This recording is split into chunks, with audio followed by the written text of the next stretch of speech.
to make the Stamps pay. For all of tonight's highlights and a wrap-up today in sports, watch the News Hour final on Global Edmonton. Settle into your seats, get ready to cheer, and enjoy tonight's game.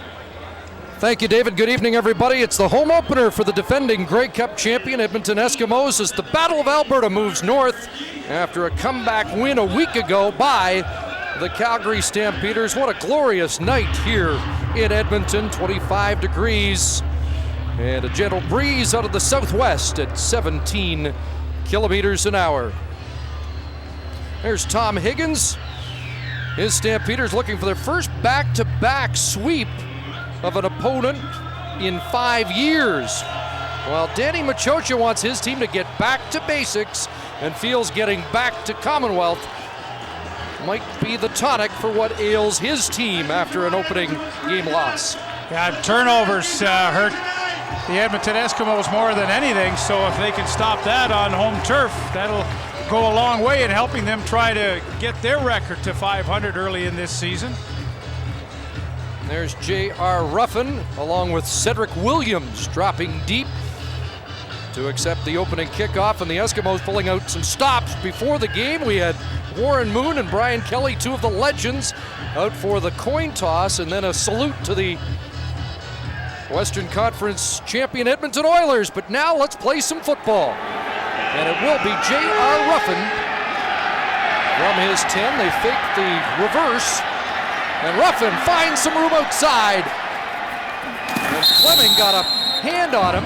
He's forced out at the 45, and a flag flies late after a 33-yard return. And Henry Burris, who saved the best for last, some dramatics in the last 5 minutes last week, leads the offense out.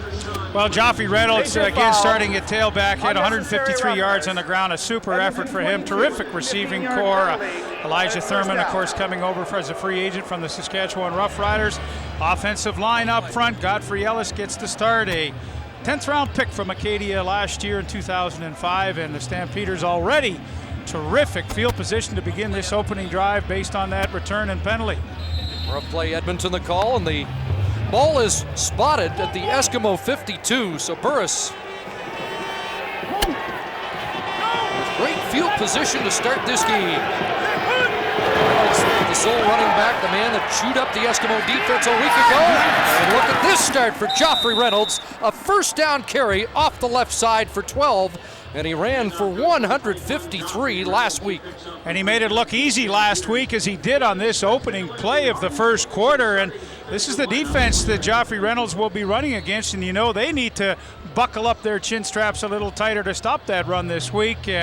Shannon Garrett, of course, this year moved to the linebacking spot. Jock Climby talked about, and secondary with some young players, Craver, veteran Malcolm Frank on the other corner. Back to Reynolds, and this time 3 tough yards. Steve Charbonneau in on the tackle. For Joffrey Reynolds, his performance last week, the 3rd best in his brief CFL career, and the 6th time he's hit the 100-yard mark. Well, I mean, he had a terrific year last year. Only Charles Roberts ran for more yards than Joffrey Reynolds, and of course starts well this year, as he always would hope to, and they certainly again want to establish him tonight. 2nd and 6, Burris backpedals, now looks downfield, and unable to hook up with Nick Lewis. Reggie Durden in coverage. Well, this is what Henry Burris did last week, quarter by quarter, really insignificant numbers until late as in the fourth quarter, as Chris just mentioned, where he got hot in the last minute and a half, a couple of touchdowns, one to Nick Lewis and one to Jermaine Copeland to pull out the win. But, you know, 18 of 33, I don't think is something that he was overly proud of. Henry with the reputation of being a slow starter. Here's DeAngelis in to attempt a field goal to get Calgary on the board early. From 43 yards out, he was 3 for 4 a week ago and nails that one. Sandro DeAngelis, the sophomore Calgary kicker, puts the Stamps on the board first.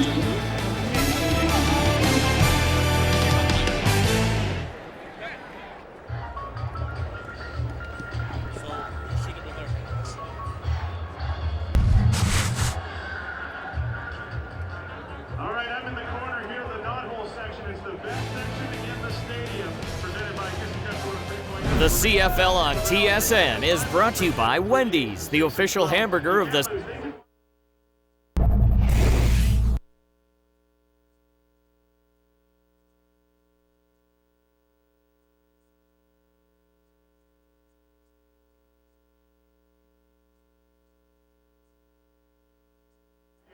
In July with the McDonald's non-whole section presented by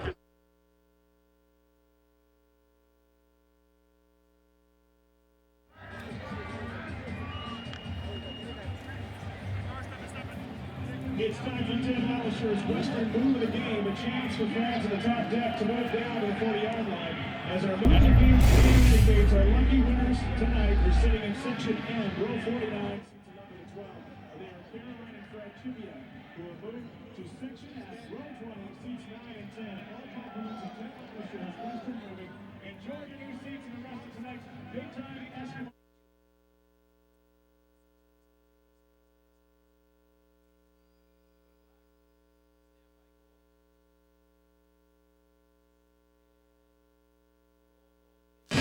The CFL on TSN is brought to you by Wendy's, the official hamburger of the CFL. Do Wendy's, do what tastes right.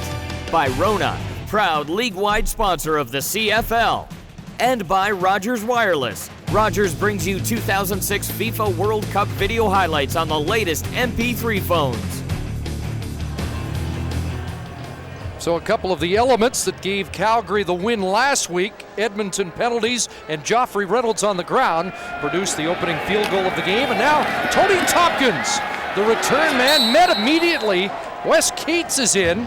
Cates, the replacement for the injured David Allen at running back, and good downfield coverage on that kickoff.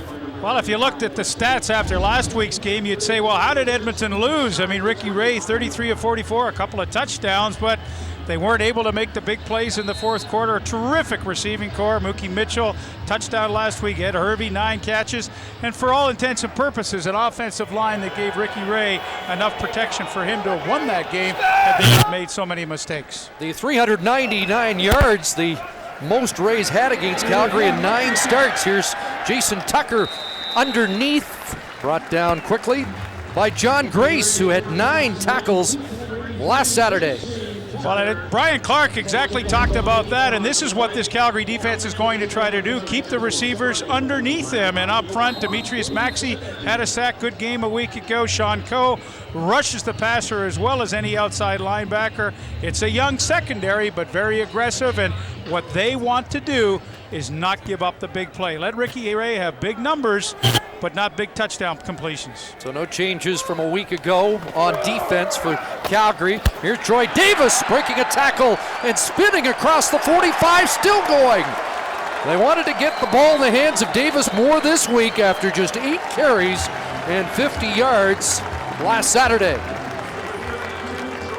Well, Christian, that's funny. You and I talked before the game. You know, what does Edmonton need to do to come out here on the home crowd and really take control of this game? We both agreed that Troy Davis has to touch the ball on the ground more than 8 times. And right there, Brian Clark, who's usually so reliable at the linebacking spot, misses the initial tackle, and then spin after spin, and Troy Davis gets the Edmonton Eskimos out almost to midfield. But if he can have 20 carries, I think they got a great chance.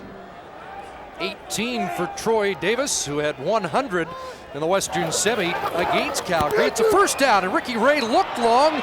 No one home, and he's brought down.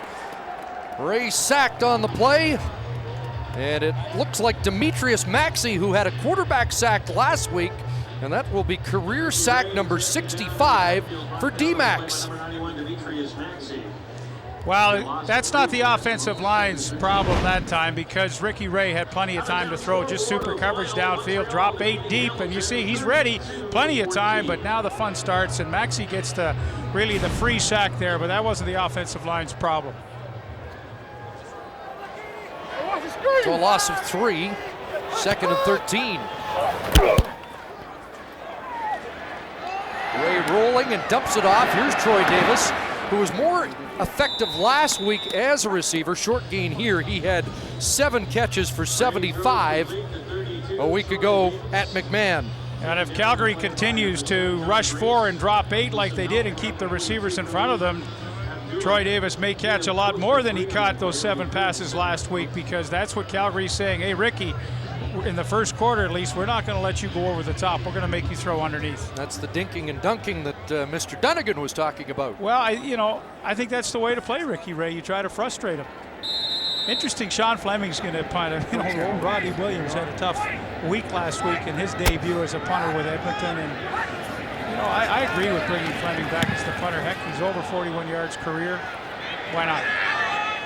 Kenyon Rambo in as a returner, and he covers that one out of bounds. A great 42-yard angle punt by Sean Fleming as we join Jermaine Franklin.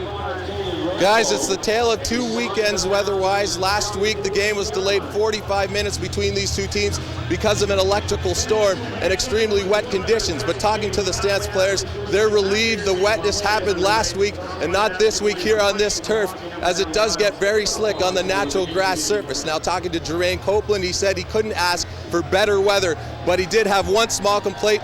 The field is a bit chewed up from the Churchill Cup rugby that happened last week. Well, there's always some grumbling by the visitors on this carpet, natural surface, and here's Reynolds stuffed behind the line of scrimmage. Malcolm Frank moved up from the cornerback position, and Reynolds stopped for a loss of 1.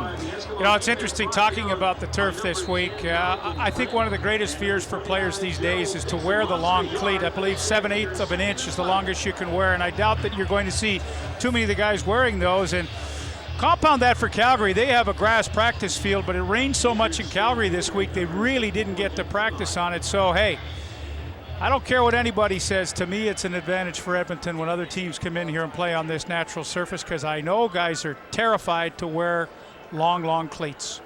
Got an injured Stampeder, Jeff Pilon, getting attention, and we will take a timeout. We're early. First quarter, 3-0 Stampeders.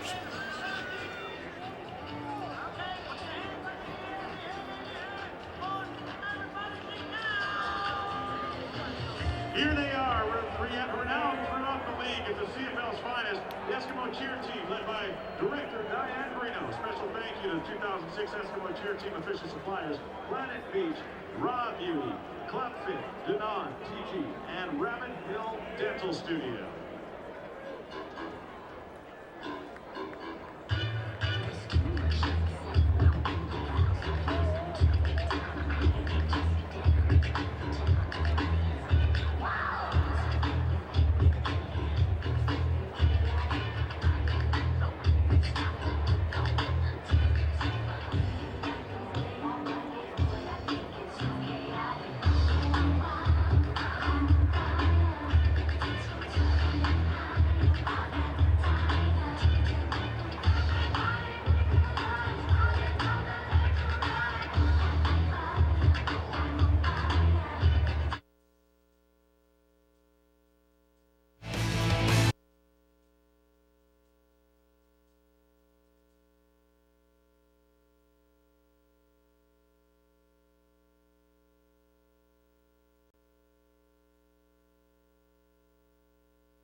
The CFL on TSN is brought to you by General Motors of Canada and all its divisions, and by Coors Light, the Silver Bullet.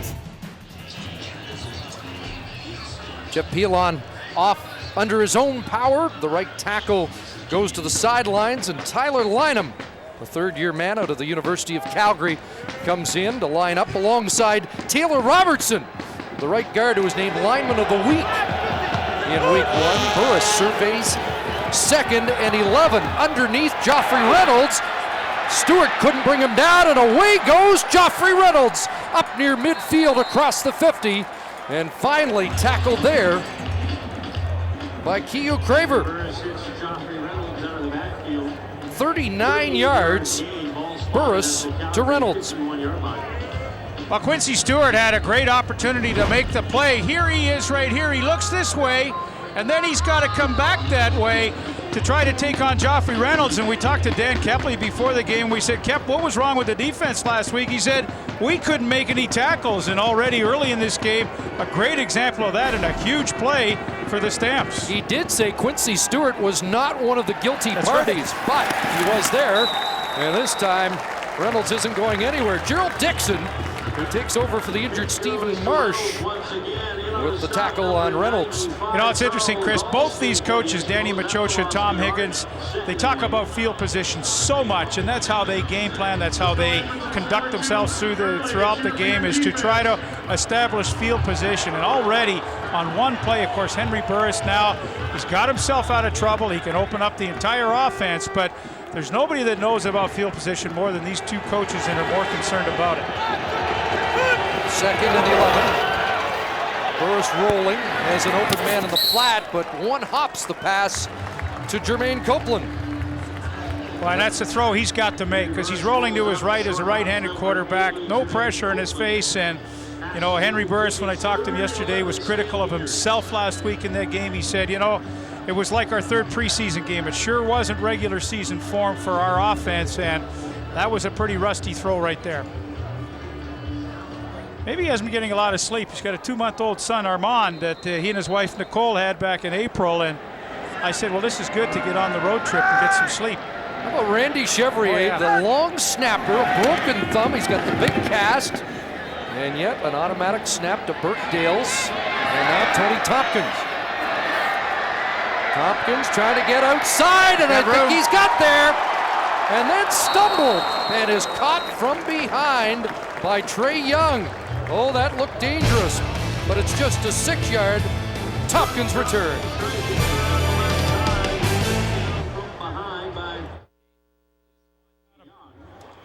See?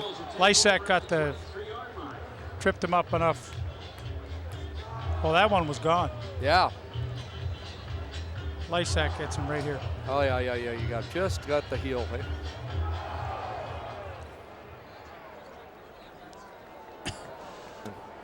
Justice.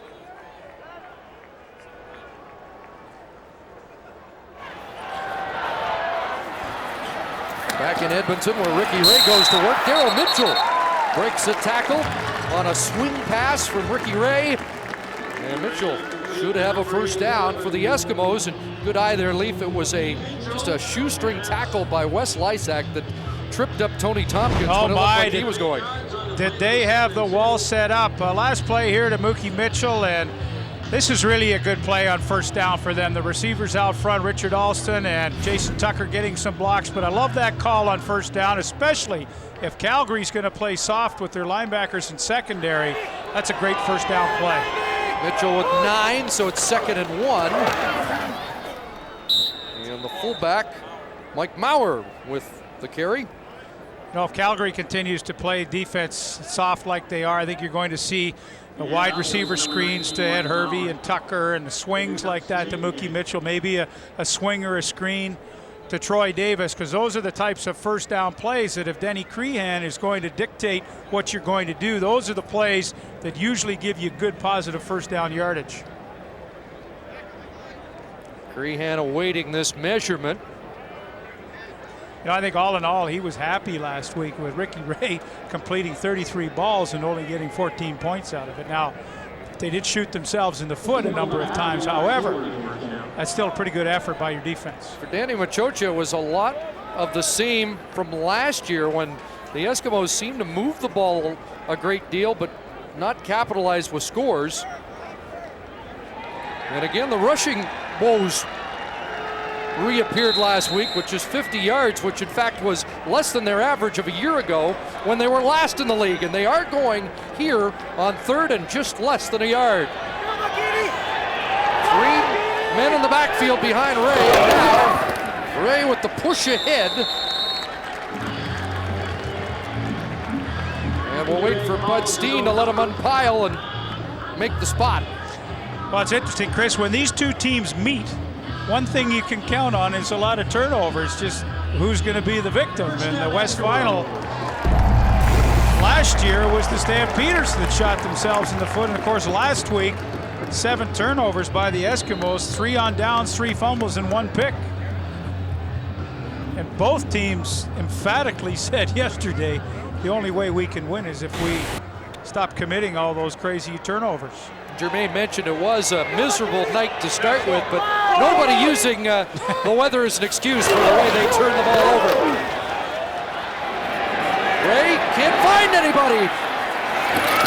And ducks out of bounds at about the 41-yard line. So Ricky Ray scrambling for 7.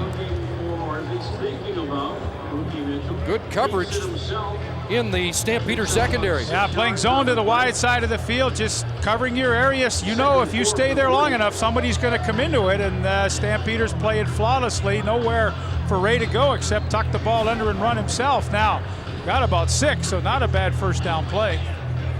Now 48 yards away from 1,000 rushing yards in his 4-year CFL career. 2nd and 4, Ray, and he has a completion. Daryl Mitchell with the first down catch. So the second reception for Mitchell on the drive after making 3 grabs last week. Boy, and it's interesting, Ricky Ray could sense the blitz coming. John Grace is going to blitz, and so what does he do? He takes Mookie Mitchell, and hey, he's expecting man-to-man coverage, bring him across the field, and the catch is made. Joey Bose in the trail position, can't stay with him, and hey, that's just the smart execution of Ricky Ray to understand the situation. Blitz, run a crossing route that we're famous for. Under 5 minutes remaining here in the first quarter.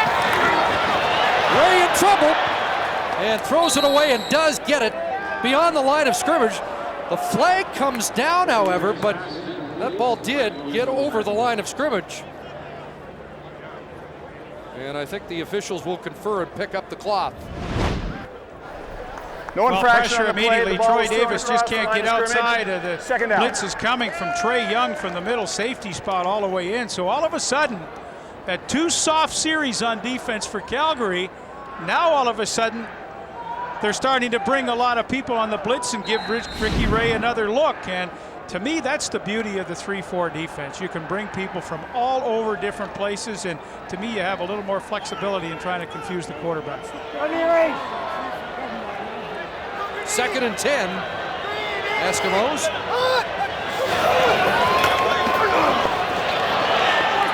Scrambling to the right side and in the flat. No, they're ruling no catch. Mitchell was out of bounds.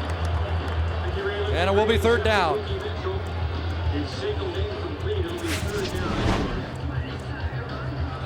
Well, have a look here. Was Mookie Mitchell inbounds or not? There's the 1 foot. Great call by the official right on the spot.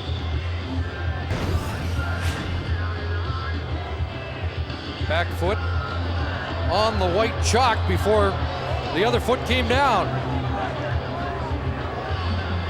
So Fleming in. And Kenyon Rambo, again, the return man tonight with the injury to David Allen, who was out for 3 to 4 weeks with stretched knee ligaments. And Sean Fleming is going to tell Danny Machocha he wants his punting job back. A terrific punt, and once again, no return for the Stamps. Down the 14-yard line.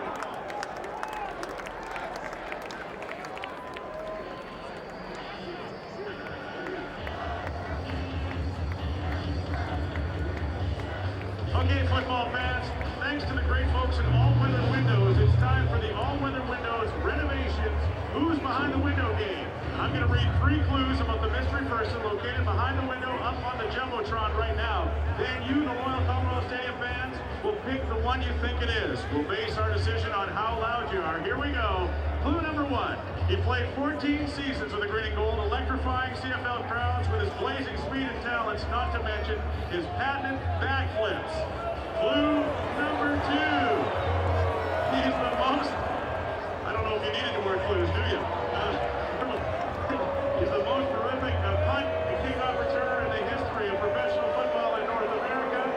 Is it A, Tony Tompkins, B, the Giz, C, Larry Highbaugh, or D, Rolly Miles? Make some noise. Who do you think it is?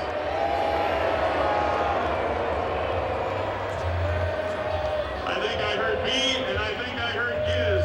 Is that the right answer?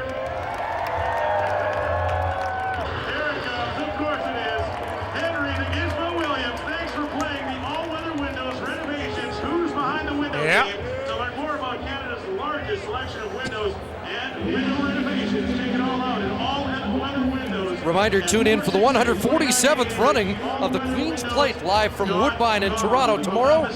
Coverage begins at 5:30 Eastern, 2:30 Pacific time. You a horse racing fan? Queen's Plate time, I am. I am too. Yeah, it's a great event.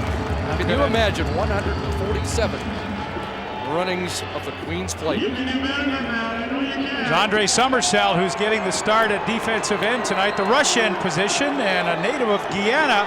Didn't play football, of course, till he moved to the U.S. And boy, they think he's on the bottom of the screen as the rush end for Edmonton. Flag down. Here's Copeland with the catch and lunging ahead to the 22, but it looks like this is coming back. Summersell really impressed the Eskimo brass in the early part of camp and then sprained an ankle, but they say he is lightning quick off the edge and should give opposing quarterbacks fits. Well, now Dan Kepley likened him to James Parker. Calgary, number 81. 5-yard penalty, repeat first down. That's pretty lofty praise. No Bo Gibbs kidding. was offside. You know, and he has the distinction of being the last player picked in the NFL draft in 2004 by the Oakland Raiders. And we know what title that means. Apparently Mr. Irrelevant, but I'm not going to say that to his face. That's what it says. You would figure the Eskimos must like him because he's wearing 53. The number worn a year ago by Jim Rockford. First and 15. And a completion in the flat. And Marcus Howell with the catch. Over from the Ottawa Renegades in the dispersal draft. And it's like Howell edging out Brett Ralph for the starter's job as the Canadian wideout. You know, I've always liked Marcus Howell. I mean, he's a very versatile player. He started at corner for the Winnipeg Blue Bombers a few years ago. I think he's got terrific hands, good technique, and I was always amazed that with the Ottawa Renegades, he did not get more playing time, but he is now in Calgary. Good for him. 8 yards on that reception, so it's 2nd and 7. 6 receivers out, and flags fly as Copeland in a battle with Reggie Durden. The ball fell incomplete. And let's find out, there's more than one flag on the play.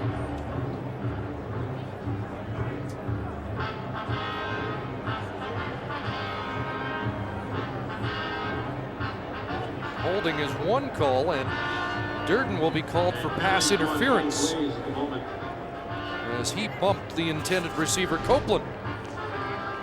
And there's Kelly Wilshire right here. He's coming on the safety blitz, and I'm not so sure they didn't get a handout and drag him down right there. Yes, the center, Godfrey Ellis, recognized it a little late.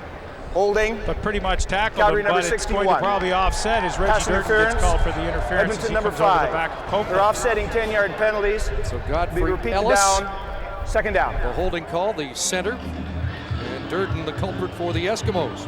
Well, interesting, both defensive coordinators, after a couple of kind of soft series, now they're saying, okay, enough of that. Let's start putting a little more pressure on these quarterbacks. Rick Campbell coming with the safety blitz that time. So they'll do the play over, and 2nd and 7 from the Calgary 17. And downfield, Copeland's got it. And Copeland, an ankle tackle there, which saved a lot of real estate by Keo Craver, but it's a big hookup for a first down of 31 yards, Burris to Copeland. Talk about having confidence in your receiver. Great coverage by Reggie Durden here, but the ball is in the air because Henry Burris expects Copeland to go and fight for it, which he did. A little bit of a swim push-off there to get to the football undetected. However, once again for the second time tonight, Henry Burris has been able to move his team out of a deep hole. A smile from Copeland to Durden, of course, former teammates. How many times did they line up against each other in practice as members of the Montreal Alouettes? Well, Chris, this is a terrific receiving core that Henry Burris has to work with. Those are the numbers from a year ago, and Elijah Thurman, of course, did those in Saskatchewan, but this is a terrific group. Now you add Marcus Howell to the group. Bo Gibbs will come in, number 81 on occasion. He's a huge target. So with the increase in rosters, it's apparent teams are using that to increase the amount of their receiving core. There's Elijah Thurman lining up on 2nd and 6. Underneath Joffrey Reynolds, it's a first down, Calgary. And he bulls his way to the Edmonton 45. Well, talk about taking what the defense gives you. Both Ricky Ray and Henry Burris are having a good first quarter doing that. Edmonton chooses to drop everybody deep with 6 receivers out in the pattern. Hey, I'll just dump it off to my running back, which is a pretty good option or plan B. Did you find back-to-back games the offense was a little better the second week? I would think in this case it's going to be tonight. Last week was horrid. It was a preseason game, and they've had a week to polish their own offense and not have to worry as much about game planning. Reynolds stopped behind the line of scrimmage that time as Charles Alston met Joffrey Reynolds in the backfield. And it's a loss of 3. Well, it is a strange schedule for the Stampeders. We mentioned they haven't won back-to-back games since 2001 against the same opponent, and look at this, 6 times. That doesn't bode too well for this schedule then. In this case though, for Tom Higgins, even though back-to-backs aren't really what everybody likes, I think it's good this week because they haven't had to do a whole lot of game planning. 2nd and 13. Burris, a wobbly pass, may have been tipped, and it ends up incomplete behind Copeland, who continues to jaw with his old buddy Reggie Durden. Tom Higgins likes the fact that that drive dug Calgary out of a hole as it started at the Stampeders 17 and ends up on the Eskimo side of half. And now Burt Dales, second-year punter, will try and pin the Eskimos deep. Tompkins and Mitchell. There's Mookie Await. So happy were the Stampeders with their 2 kickers from their rookie campaigns. There were no other kickers brought in to compete for jobs in training camp. Mitchell stopped after a short return. We'll take a timeout. End of 1 in Edmonton. At the end of the first quarter, Calgary 3, Eskimos no score.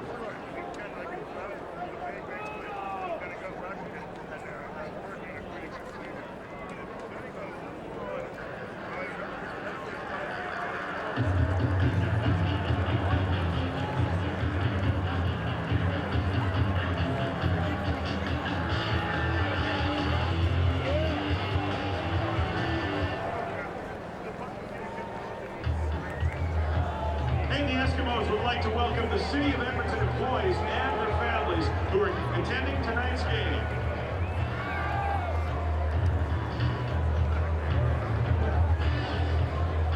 And tonight's game is brought to you by Denali Yogurts, proud sponsor of the Edmonton Eskimo Football Club. Test 1, 2. I'm there. Yeah, it's maybe a year, so that's probably the problem. It's just close up your. Let me hear this. You guys are better, and I'm a little bit better. That I wouldn't mind staying on the spare for now, if that's okay with you guys.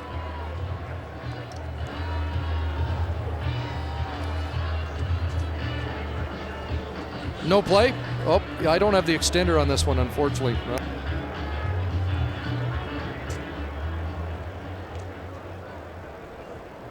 We'd like to welcome everyone to tonight's Wholesome Canadian Tailgate Party. What a great way to watch an Eskimo game right now. Stats of the quarter brought to you by Rona, proud league-wide sponsors of the CFL. Well, pretty even first quarter, 3-0 for the Stampeders. I thought the defenses gave both quarterbacks enough different looks just to keep them off balance enough, but a much cleaner first quarter than you and Glenn did a week ago. Absolutely. You notice that turnover category, 0s on both sides. That's particularly good news for the Eskimos, who were in trouble last week, but you get the feeling that both offenses are a little more comfortable. Well, again, I think the difference, Chris, is that they're preparing for the same team, and they don't really have to go through a brand new game plan to play against each other. So what they did all week was work on their fundamentals, work on their base offensive packages, and I think it's really showing here in the first quarter. So the Stampeders, even though they did not score in the last drive, put together a number of first downs, and now the Eskimos have to start at their own 19-yard line as we begin the second quarter. Troy Davis off the right side, flagged down. Davis stopped at the 22 after a 3-yard gain.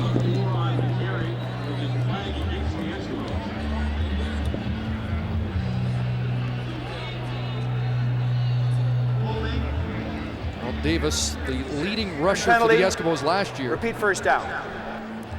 On just 4 Edmonton starts. And this one going against the Eskimos, a holding call, brings it back to the Edmonton 9.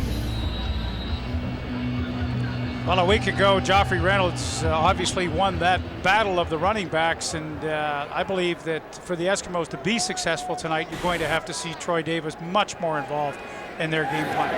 1st and 20. Draw, Davis. And the Stampeders not fooled. Davis just gets back to the line of scrimmage. Well, Randy Chevrier playing on the nose really stuffed things up well early and took control of the center, Rhett McLean. There's Chevrier right in the middle of your screen. He just manhandles the center and makes the play on Davis. And all of a sudden, you know, the Calgary defense got 2nd and 20 deep in their own end. They really have a chance to control this game now. Again, Randy playing with the broken thumb. He's one of the 300-pound poets. He and Sheldon Napastuk have a radio show in Calgary. Apparently a little poetry's involved. Here's a dump pass to Troy Davis as he looks for the first down stick and is drilled by Kobe Reinhardt, who had the Richter scale stick on Mike Maurer last week. Oh, that was some hit. Well, Calgary did the right thing. Drop 9 people back in coverage, make Ricky Ray force him to do what he hates to do, and that's throw underneath the coverage. And not too many times when you dump it out of the backfield, you're going to pick up on 2nd and 20. You said, you know, what did these teams do well in the first quarter? Twice, Calgary marched it out deep out of their own end really well. I mean, they didn't get points, but they sure did a great job. Here's Fleming. And Rambo crossing midfield. And Rambo met there by Marcus Wynn, a 9-yard return. Well, the Stamps in good shape here after a defensive stand. And one of the keys for Calgary is to contain Ricky Ray and not give him the big play. I just think we take away the deep ball. You know, he's really good at throwing that, and they beat a lot of teams that way, and they like to spread the ball around and get guys open deep and get Jason Tucker going. You know, Jason's probably one of the best receivers in the league, so he's going to get his catches and he's going to get his yards. But you know, if we can limit him a little bit and take away their other things and just give him the checkdowns, you know, we don't think they can beat us like that. So the defense does its job, and now Henry Burris goes to work, and Burris lugs the ball and dives head first, close to a first down with Singor Mobley in pursuit. You were saying, Chris, that you had a conversation with Tom Higgins where he said he wanted Henry Burris to run a little bit more tonight, and that time I believe it was a broken play because Burris went to fake to somebody and there was nobody there, so I think he just said, hey, I better do the next best thing. Everything caved in, and he said, heck, I've got such an open field I can pick up a first down with my legs.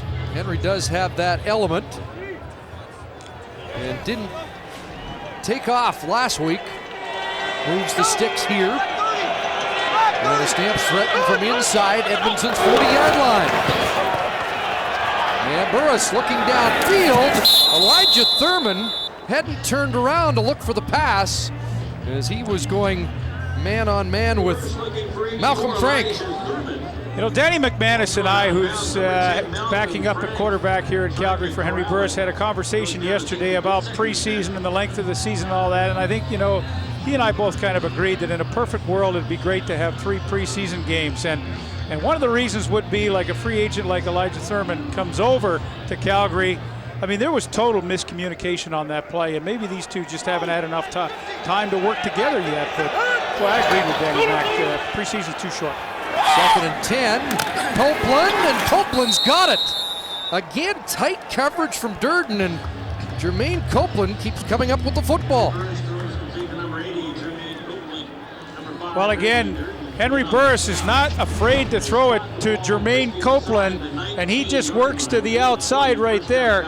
He's not afraid to throw to him, even though he's tightly covered, and that's a great speed turn by Reggie Durden. See how well he closes but Copeland works back to the football, keeping that little bit of separation, and that's a great catch and way to help your quarterback out. Copeland over 1,200 yards last year, but he has gone 13 games without a 100-yard receiving game.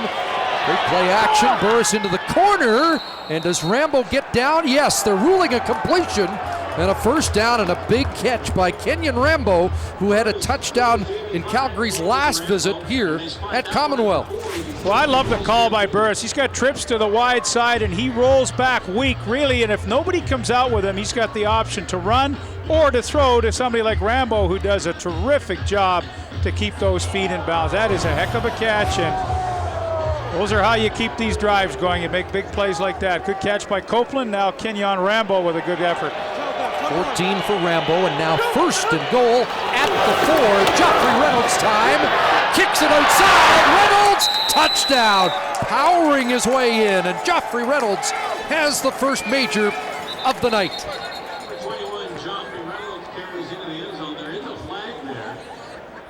There is a flag in the end zone. Now let's see what this is about. The Eskimos signaling it's going against Calgary. Holding. Calgary number 85. 10-yard penalty. Repeat first down. And it is Kenyon Rambo.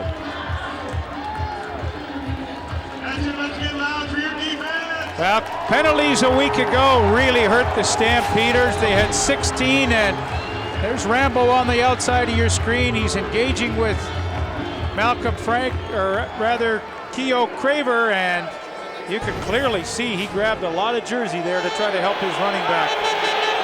So it's first and goal, now back at the 14. Here's Elijah Thurman with the catch, and he's brought down at the 7. A sure tackle there by Reggie Durden. That was a heck of a tackle in the open field by Reggie Durden. Dan Kepley, the linebacker coach, said that was their problem a week ago, missing too many tackles. They missed one early, but now that's a good effort by Reggie Durden. You saw the production last week inside the 40. Tom Higgins particularly perturbed about the interception that Henry Burris threw deep that Gerald Dixon picked off at the goal line. The only interception tossed by Burris. Second and goal now at the 6. Burris going to the wide side. Rambo smothered there by 37-year-old corner Malcolm Frank, and it's just a 1-yard gain. I'm really surprised at the play selection. Steve Barato calls a lot of the plays from the sidelines, and you know, this is tough. You're second and goal down there from the 6-yard line, and just to throw the hitch, or you know, you're asking your receiver to do a lot in a goal line situation, and not too many times you're going to break the tackle there and score. When you get down there in the red zone like that, you've got to take your shot at the end zone. So we continue to await the game's first major. DeAngelis in for his second field goal attempt. And DeAngelis with an easy 12-yard chip shot has the Stampeders up by 6.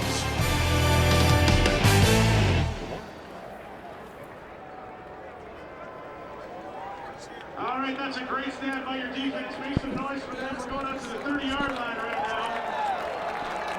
It's time for another year. Get my jacket. A kick to win. We're at the 30-yard line where our contestant Jerry Hay is going to try to put through the uprights.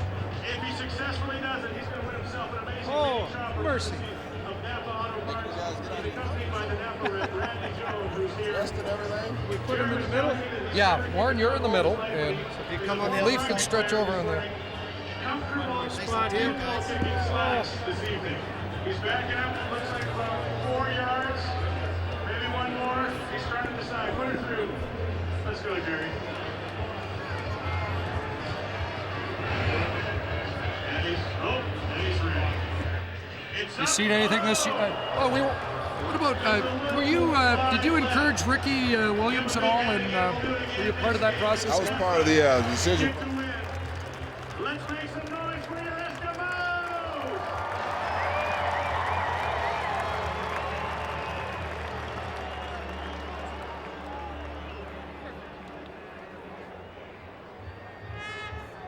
When you think crystal glass, using windshield repair with a full line of residential and commercial glass products and services, Crystal Glass is the clear choice for all of your glass needs. From window off those repairs, motorcycles. to custom-cut mirrors and shower and tub enclosures. Well, we mentioned off the top of the show that Warren Moon and Brian Kelly are at Commonwealth Stadium tonight, involved in the coin toss to start the game, and it's our pleasure to have Warren here with us, making the connection. It's a CFL vote this year to find out who the greatest tandem in the history of the game, and the first pairing to be unveiled, pretty good. It's going to be tough to beat. Warren Moon, I think so, and Brian Kelly. Yeah, we have the honor of doing that, and we're the Edmonton Eskimos representatives. There's going to be a representative from all 9 teams, including Ottawa, as the greatest duo quarterback-receiver combination over the next 8 weeks. So people will get a chance to start voting after August 18th for their best duo. Right, we'll talk more about that competition. Well, you know, yeah, Chris and I, before the game, started letting our minds wander. Okay, Ottawa was at Russ Jackson, Whit Tucker. Of course, we got Warren and Brian Kelly, and so it's going to be fun for the fans. We figure Saskatchewan will be Lancaster and Pedersen. No, I don't think so. You never know. I mean, I'm sure everybody's going to have a lot of different guesses, and that's why you can go to the website, cfl.ca/making the connection, and then you can kind of debate those things. So it should be a lot of fun for the fans to get involved in. Well, Ricky Ray and Jason Tucker might have been a decent selection, but of course, you're dealing with legends. And here's that shuttle pass to Troy Davis up to the 40-yard line, and a big first down for the Eskimos.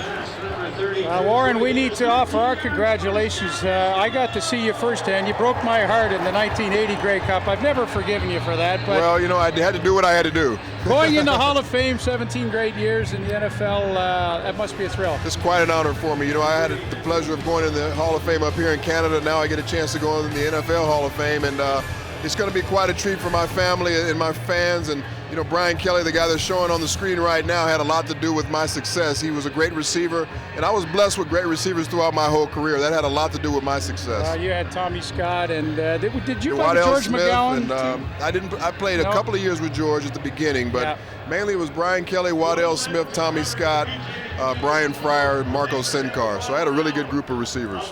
Warren, now you're in the agent business with Lee Steinberg, and actually you had some impact in Ricky Williams coming up. A little bit, you know. Of course, my opinion was asked because I had a lot of experience up in this league, and I thought it was a great move for Ricky to continue to play football, play with a class organization like the Argonauts, and just get a chance to be on the field. I thought it brought more exposure to the CFL, more visibility to the CFL, as well as good for Ricky. You weren't trying to keep Damon Allen's numbers down passing-wise. Well, that might have had a little bit to do with it, too.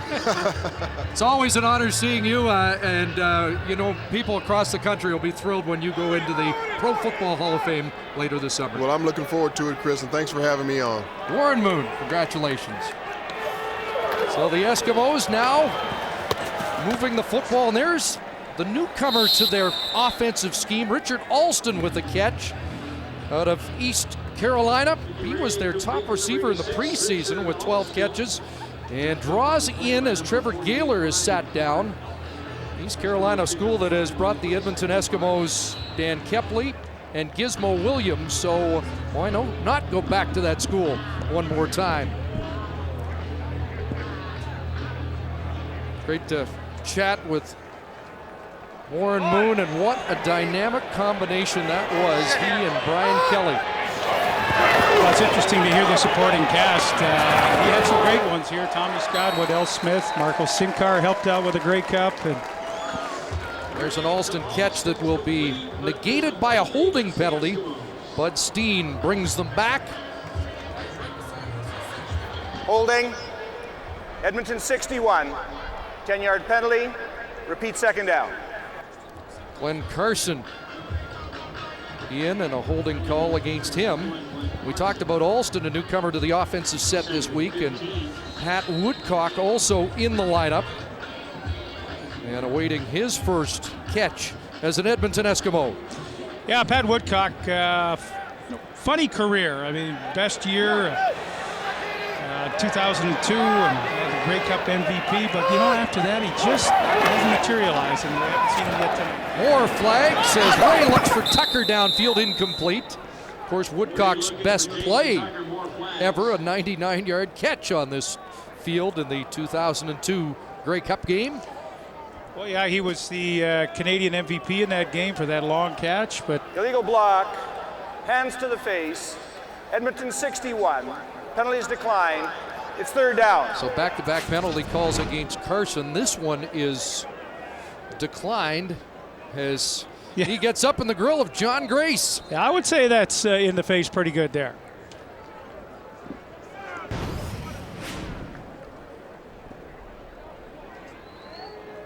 So it's third down, and Rambo drops deep. And it's rather quiet here at Commonwealth Stadium as the offense has yet to get on track in high gear tonight.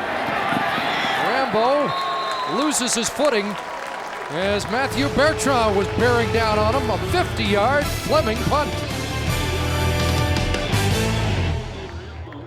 He's taken down by number 30, Matthew Bertrand. First down for the Stampeders at Calgary 29. Throughout the 2006 football season, Tim Hortons is proud to invite over 400 young players from minor football clubs as their guests during each Eskimo home game. These young gridiron players will enjoy exciting Eskimos gridiron action in the Tim Hortons Timbit section. It's all thanks to your Edmonton and area Tim Hortons owners.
The CFL on TSN is brought to you by General Motors of Canada and all its divisions, and by Coors Light, the Silver Bullet.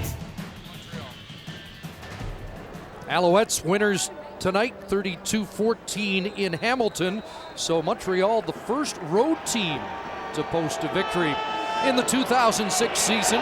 Here, the visitors have a 6-0 lead. Calgary with the football, and Burris looks downfield. Jermaine Copeland's got it, and Copeland down to the 35-yard line, having a big night, his third catch. And he's closing in on that 100-yard game already.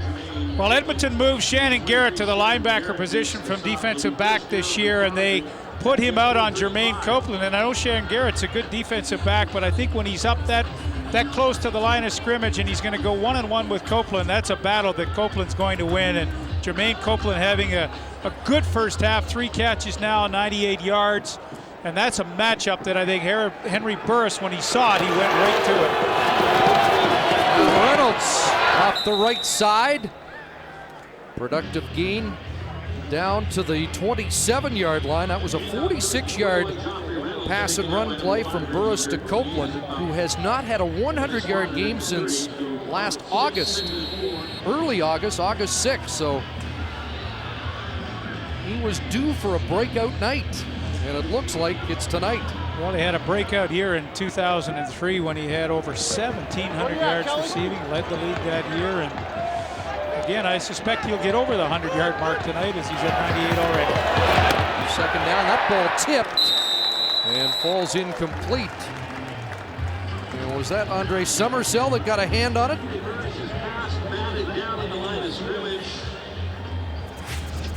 Big 53 making an early impact. And there he is from the outside. Watch Summersell. They say he's got great quickness, speed rush to the outside. It gets the hand up. That's a great play. And Calgary's moved the ball effectively, but they just have not been able to get it down. They had one good opportunity to score a touchdown, but all their offense has just led to field goal attempts. DeAngelis 7 yards out. And the man who led the league in field goal percentage in his rookie year is sharp here. 3 straight for DeAngelis, 9-0 Stamps.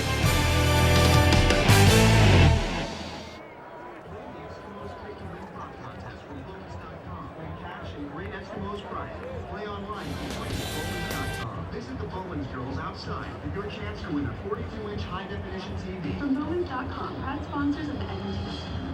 The most prolific passer in football history, Warren Moon, led the Edmonton Eskimos to CFL dominance. Moon's favorite target, sure-handed receiver, Brian Kelly. Together, this connection would help the green and gold machine win 5 straight Grey Cups, establishing Edmonton as the greatest dynasty in CFL football. Who is the greatest quarterback-receiver connection in CFL history? Log on to CFL.ca/makingtheconnection for more details. Hey, Eskimo season ticket holders, don't forget to hang on to your game ticket. It's worth a free appetizer with purchase of 2 entrees at Chili's Texas Grill, White Avenue, or North Side, 97th Street, 137th Avenue.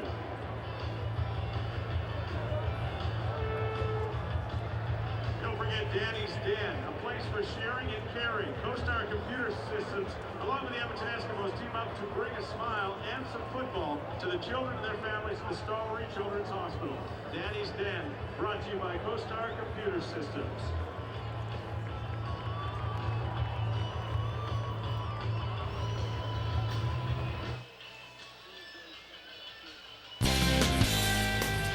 TSN brings you Rogers Jays action Tuesday and Wednesday as the Washington Nationals head to Toronto. Both games start at 7 Eastern, 4 Pacific. Also available in TSN HD. Well, the last 5 years, the defending Grey Cup champion has lost its first game of the following season. The Eskimos continued the trend a week ago. Last time they won the Grey Cup, they went 0-3 to start their defense of the Cup. And they desperately do not want to lose back-to-back to their provincial rivals to start the season. Well, they've just put themselves in a hole on offense tonight a few times. It seems whenever they get something going, they have a penalty or something to slow them down. And they've been in a lot of second and long situations. They're in one again now. Calgary, for the most part, second and long tonight, has chosen to just lay off, and second and shorter have brought people. So don't be surprised to see 9 people again drop deep. Second and 8. And that one almost picked off by Kobe Reinhardt, who stepped in front of the intended receiver. Well, they drop 8 right there, and Kobe Reinhardt knows he's got help over the top against Ed Hervey. Here's Hervey here, and he's running the hook. Watch how Kobe Reinhardt steps underneath because he knows he's got help over the top should Hervey decide to go deep. There's the help. You see it back over the top? That allows you to get in his face and play aggressive and make a play on the football because you're not worried about the deep pass. Great defense. Reinhardt with 61 games of NFL experience, came to the Stamps last year and has become a lockdown corner in Calgary. Rambo. He found a seam, lost his helmet as he is punished. 38-yard punt, 8 on the return.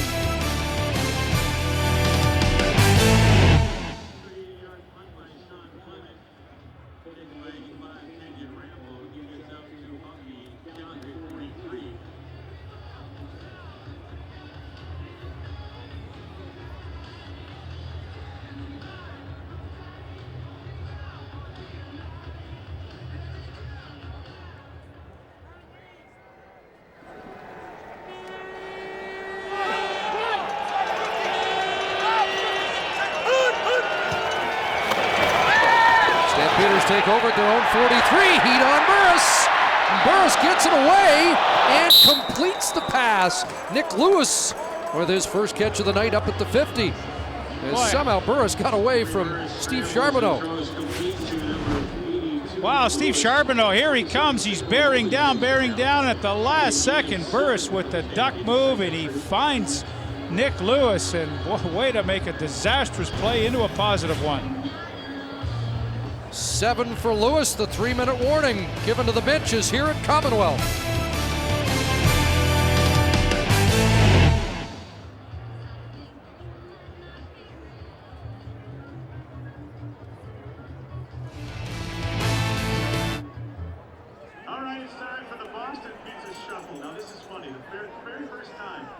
time, the person picks box number 1 is the tailgate party for 10. But Greg, you did not pick that. How come? I don't have 9 friends to come with me. Sad, really. He was picking the 4 tickets because he's going to bring mom and dad and his sister if he wins, okay? So we're going to throw the boxes up on the screen right now. It's number 2 we're watching for. We're going to help Greg so he can bring mom and dad and his sister. All right. Throw them down and let's shuffle them up. Here we go. It's time for the Boston Pizza Shuffle. There's people saying, I'll be your friend, Greg. We'll find you a friend, all right? Keep your eye on it. I still got it. Okay. All right. That's it. Let's help Greg out.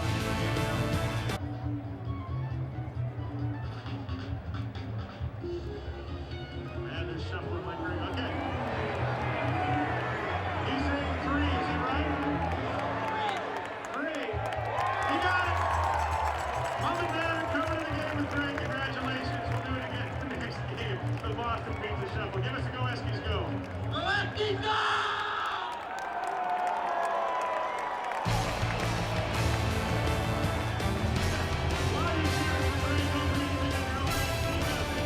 Wendy's at the half coming up. 3 minutes from now, 3 minutes of playing time. Dave Randorf, Chris Schultz, Matt Denigan, and Jock Climby will weigh in on what they've seen in this first half. That sees the Calgary Stampeders with the lead, with the ball, 2nd and 3. At the Stamp 50. Here comes the rush, and they get to Henry Burris. And it is Andre Summersell with his first CFL sack. Well, he comes as advertised in this first half. Coming from the top of your screen, here comes Summersell late, and just that little delay when you're bringing so many people, he just had a direct line to Henry Burris, and he didn't miss this time. Steve Charbonneau missed a couple of plays ago, but not Summersell here. Gets full congratulations, 6'2", 227. Great speed, as you can see on that play, and he gets the sack. Nothing irrelevant about his contribution to the Eskimo defense. Mr. Irrelevant, that's the last player taken in the NFL draft. That's a nasty handle, isn't it? Apparently they have a big celebration in at Newport Beach or somewhere in California, and he's the toast of the weekend there. Wow. So that's, I guess, one consolation prize, but it doesn't help you make the NFL squad. He looks like he may have found a home here. And now there's a penalty being assessed against the Stampeders. Time count violation. Calgary number 16. Well, it didn't look like they were short a player, so that's just a mental error to giving up yardage there. And, you know, you and I were talking at the break, you know, kind of what's wrong with Edmonton tonight. I mean, they've been just kind of flat here in this first half, but, you know, sometimes a big play will excite a team, and if that sack by Andre Summersell didn't, then they're really in trouble tonight. What about a Tony Tompkins return? Yes. He said early in the season you've got a better chance of getting a big one. Tries to get outside, but great coverage downfield. And Kobe Reinhardt there again to bring Tompkins down. The CFL on TSN is brought to you by Coors Light, the Silver Bullet, and by General Motors of Canada and all its divisions. Terrific punt by Burke Dales, 53 yards. 3 on the return, and Ricky Ray has 2:09 on the clock to put a dent on that scoreboard. That shows the Stamps up 9-zip. I think Ricky Ray's really played into the hands of the Stampeder defense in this first half, Chris. I think his first down play selection just hasn't been really very good. I mean, it's no mystery what Calgary's doing on first down. They're dropping off, so you've got to go underneath, make them come up and tackle. Pass for Hervey on the sidelines, incomplete. Hervey, the prime target last week when he made 9 catches for 116 yards. Well, there he is at the top of your screen, and you know, right choice, zone defense, lots of room to the outside. The defensive halfback did not get underneath it because he fell down. An easy call for the officials, well out of bounds. Boy, Ed Hervey last year, funny year, no TD catches during the regular season, and yet finally got one in the Grey Cup game. That 116 yards was tops among all receivers in the CFL in week 1. Ray rolls and pulls it down. Let's see if that stumble costs him. He lunges to the 41. He had to get to the 43, and even a generous spot is not going to give him a first down. Did he get close enough to have Danny Machocha think about a third down gamble?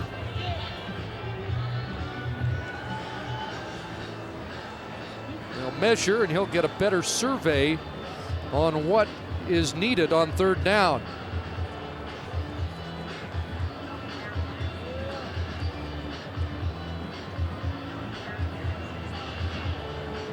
So this is a pretty big decision here. They struggled early on a 2nd and short to pick up the first down. I mean, I suspect that they'll go for it here, but it's a full yard. And now the Stamps defense will try and dig in and get another turnover on downs as they did a week ago. 3 times. Well, last time on third down in the first quarter, Ricky Ray took the ball himself. So if I'm John Grace and Brian Clark, boy, I just tee off at number 15. Ray pushes ahead behind center Rhett McLean and Comiskey, and a good surge from that offensive line. Well, it used to be that the centers on teams were the most undersized offensive linemen, but not anymore.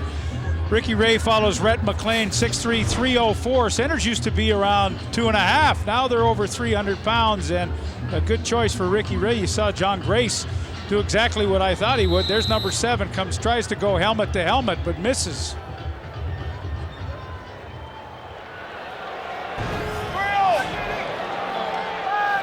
Correct myself, I see Tim Baker has now moved to center with Carson at right guard.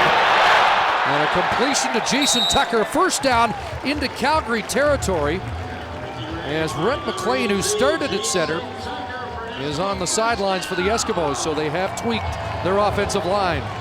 Lots of time for Ricky Ray here. 1:30 left to go. He's moved it across into Calgary territory, and here's where he's got to be smart. Read the defense, and you know, again, it's so easy to say, but take what they give you. If they're going to rush or drop off, take what they give. It's screen inside, and Hervey, and Brian Clark pulls him down at the Calgary 47-yard line. And the Stamps felt there was a pick thrown to try and spring Ed Hervey loose. Well, the inside man, Jason Tucker, he's trying to get a block. I mean, there you see it right in the middle of your screen. That's a quick screen to the wide receiver. That is not a pick play, a design pick play. Tucker just got there as the ball was caught, and Calgary might have had a complaint. Gain of 6 for Hervey.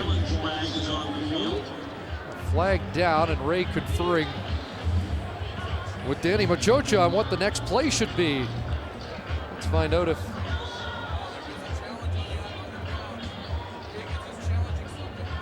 apparently there is Calgary is challenging that the ball was fumbled on the play. There's a challenge. I didn't see the fumble. Ball did come loose. Brian Clark brought him down.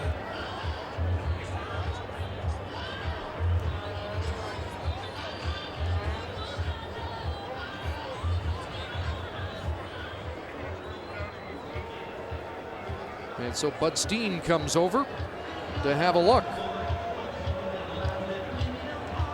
Well, let's go back and have a look at the entire play. All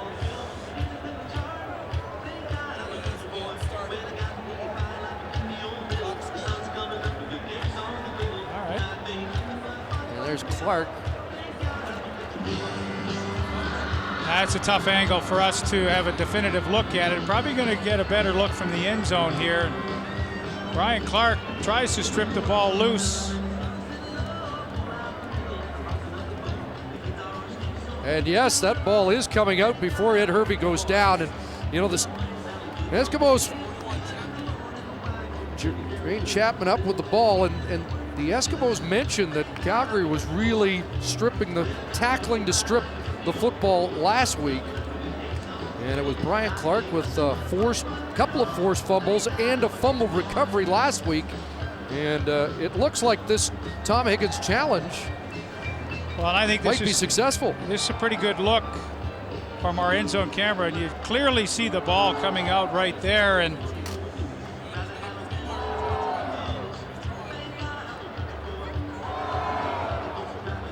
Chapman quick to get on it. So again, the replay challenge, the officials have up to 90 seconds. I mentioned last night that a couple of the officials have gone longer than 90, but in fairness to them, it has been explained that on a couple of occasions, the audio hookup with upstairs was not activated properly, and so we started the clock before the officials actually were hooked up. Well, I think Bud Steen certainly had a good angle to see that one from, and he is finished. He's going to tell us his decision, and I wouldn't be surprised if the Calgary Stampeders get the football. And if so, a good challenge by Tom Higgins. After review, the pass was completed before the Edmonton ball carrier was tackled. The ball came loose. It's a fumble. Calgary recovered the ball. It's first down, Calgary. And you see a rare display of emotion from Tom Higgins. Fired up because Calgary comes up with a big fumble recovery at 1:19 to go, first half. Yeah, that's enormous for him. That's demonstrative. That's exuberant. He's got this little smirk going still too there, I think. So good play by Brian Clark. Has done it again. That's the third forced fumble in 2 weeks for Clark. And 1:19 to go for Henry Burris. Lots of time. Spread everything out. They take over on their own 47. In the flat, a completion. And Marcus Howell has his second catch of the night. Number 88, Marcus Howell, taking down by number 28. So Burris running the hurry-up offense. He's very, very good at it. He's got a real calm, cool head when he's working the clock late in the half or late in the game. 7 yards for Howell, 2nd and 3. The shotgun, Kelly Wiltshire, safety blitz. The screen pass, and Copeland underneath got one hand on it, couldn't bring it in. Well, Kelly Wiltshire really tipped his hand early on the safety blitz, and that was Henry Burris' indication that he was going to get 1-on-1 all across the board. 6 receivers out in the pattern, and he just didn't make a very, very good throw. There you see Wiltshire coming right up the middle. Okay, I've read it. I know I got to get rid of it. And that ball was just thrown off his back foot, and Copeland couldn't make the catch. But the opportunity clearly was there. Wiltshire, the Eskimo safety who had 2 interceptions of Burris passes in the Western semifinal last November. So Burke Dale's on to punt the ball away. Angling into Mitchell inside his 10. Ricky High steps out to the 25-yard line with 53 seconds remaining in this opening half. A 48-yard punt by Burke Dales, who is hoofing the football in this opening half.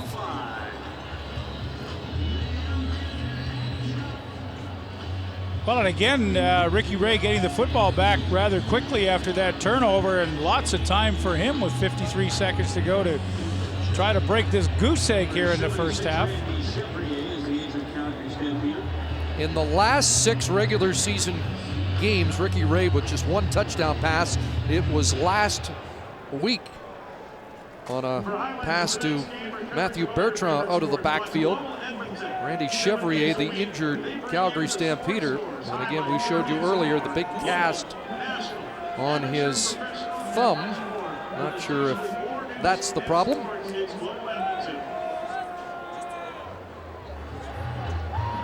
And while Randy gets to his feet, we'll remind you that Wendy's CFL action on TSN continues. Tomorrow evening, we'll be at Mosaic Stadium at Taylor Field. How's that name? I saw that this morning, and I kind of went, okay, good deal for the Rough Riders. Jim Hobson, the president, making a nice deal there for some cash flow. I think something like 10-year, $3.5 million deal. So, a little cash flow, but Mosaic Field, I don't know. BC Lions looking so impressive. You saw them in Vancouver last week. You're get a little traveling this weekend. 3 games, 3 days. Yes, if all the connections work out, yes. Ricky Ray back to work. Davis out of the backfield, and Reinhardt with a stick on the Eskimo running back in a short gain. This is the frustrating part for Ricky Ray. We're really gonna get a taste tonight of how patient he can be and when he's gonna break out of that. I mean, you heard a clip earlier from Brian Clark saying, hey, we just want to keep everything in front of us. We don't want to give them easy plays. His longest completion tonight's only been 14 yards, and that's not very Ricky Ray-ish, but you know, we'll see how patient he can be, because that's not a lot of fun for him throwing underneath all night long. Only 2 plays over 30 yards last week, 35 the longest pass. And over the middle, a completion close to a first down for Daryl Mitchell. And that spot just shy of the 35, and he had to get across the 35, I believe, to move the chains. 41 seconds remaining. Well, no reason to think that Danny Machocha won't go again. I mean, he's gambled twice in this game when he's been a yard or less. 3rd and inches again. Baker, the center. Really pushing ahead. Not much, but should move the chains.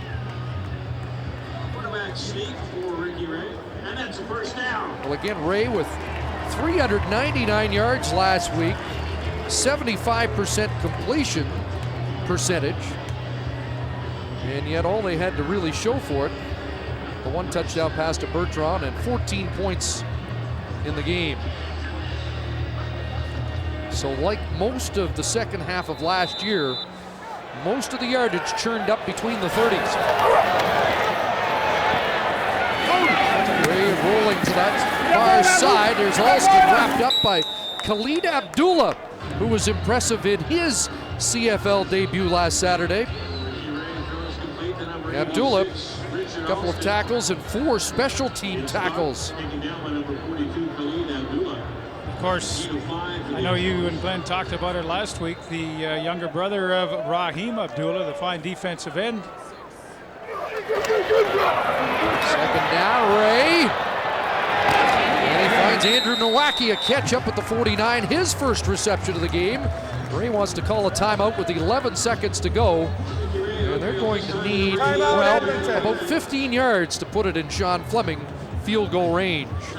Well, great situational defense in this entire first half by the Calgary Stampeders. I mean, they haven't made any mistakes. Denny Crehan has said, hey, Ricky Ray, if you're going to complete balls, they're going to be of the short variety, and we're going to come up, and we've just got to play good hard-nosed football and make the tackles, and that's exactly what they've done. They've turned this into a reasonably boring first half for the Eskimos, but I'm sure it's exactly as Denny Crehan envisioned it would be.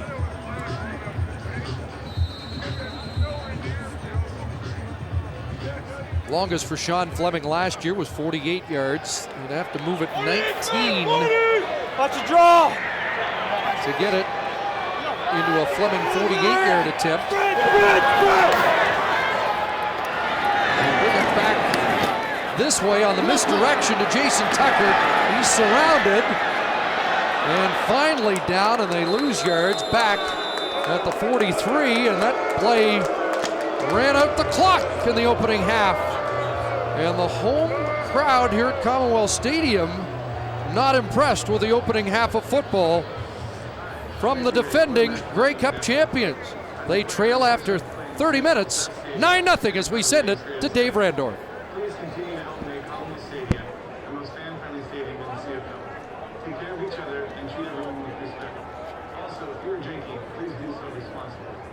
After the game, treat the neighborhood with respect and treat it as your own. Thank you and enjoy the game.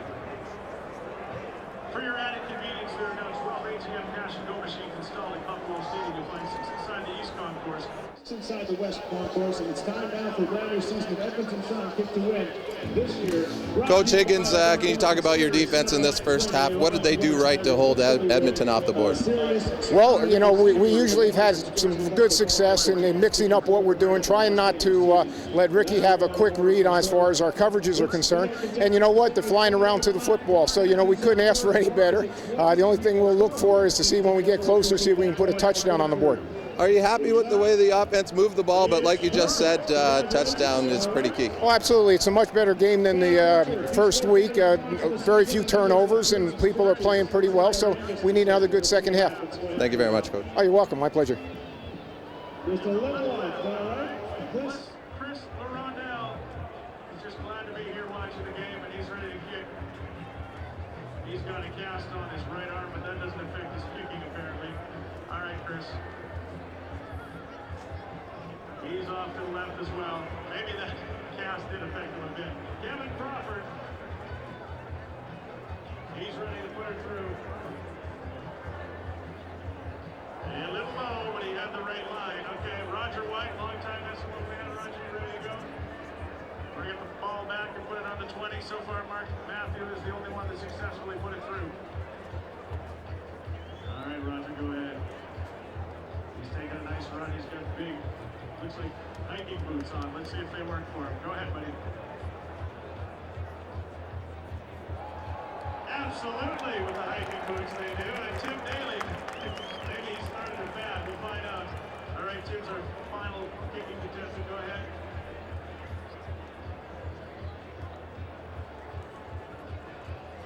Oh, he hit the post. Okay, we're going to do this real quick. Mark and Roger are going to kick from the 25. Here we go.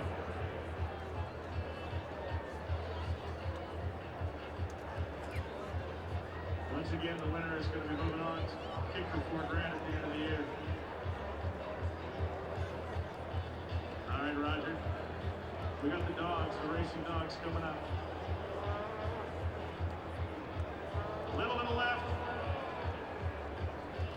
That was Mark. Now it's Roger with the hiking boots. Let's put it through, buddy. Steel-toed boots. All right. Composite, go ahead. I look graphite in. Go ahead, buddy. Oh! We're going to make a draw between our two that kick the 20 yards successfully. That is another edition of Edmonton Sun Kicks One at the Half contest brought to you by Alberta Pork and Sirius Satellite Radio. Let's give all our contestants a big hand. Congratulations. Thanks for helping us out, guys. And once again, it's the Discount Car and Truck Rental Halftime Show. Tonight we feature the always exciting dogs of the Northern Power Paws. They'll be demonstrating the skill of fly ball for us again this evening. This is amazing. Here's how it works. You have 4 dogs on each team, and they go over 4 jumps to retrieve the ball from the fly ball box, then return it back to the 4 jumps. The idea is to have the dogs pass each other as close as possible. This will reduce your time it takes for your team to do it. Your team is racing against the other team and also against the clock. We've got the team on the east side. We want the east folks to cheer for them, and the team on the west folks are going to cheer for them. I think we're almost ready to go. Man, there's a lot of power in those jaws, and I would suggest I'm going to stay a little bit further away. What you guys have to do in this second half? Well, basically what we need to do is try to stay at a second and long, try to convert first down. For the most part, we're not taking what they're giving us, so we're showing a little bit of impatience, a lot of penalties, turnovers, so we're not playing smart right now. Hopefully that'll change the second half. Thank you very much, Coach. Thank you.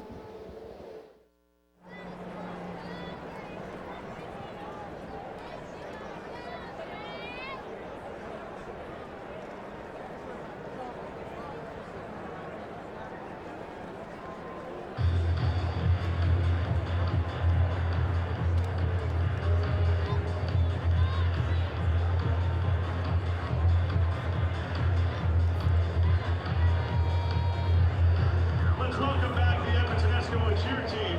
We'd like to extend a special thank you to your Edmonton and area Ford dealers for providing the vehicles the cheer team are riding in. Ford is the exclusive automotive manufacturer of the Edmonton Eskimos. Ford F-Series truck family. Top-selling pickup for... Move to the third quarter, but first let's join Jermaine Franklin with the head coach of the Eskimos.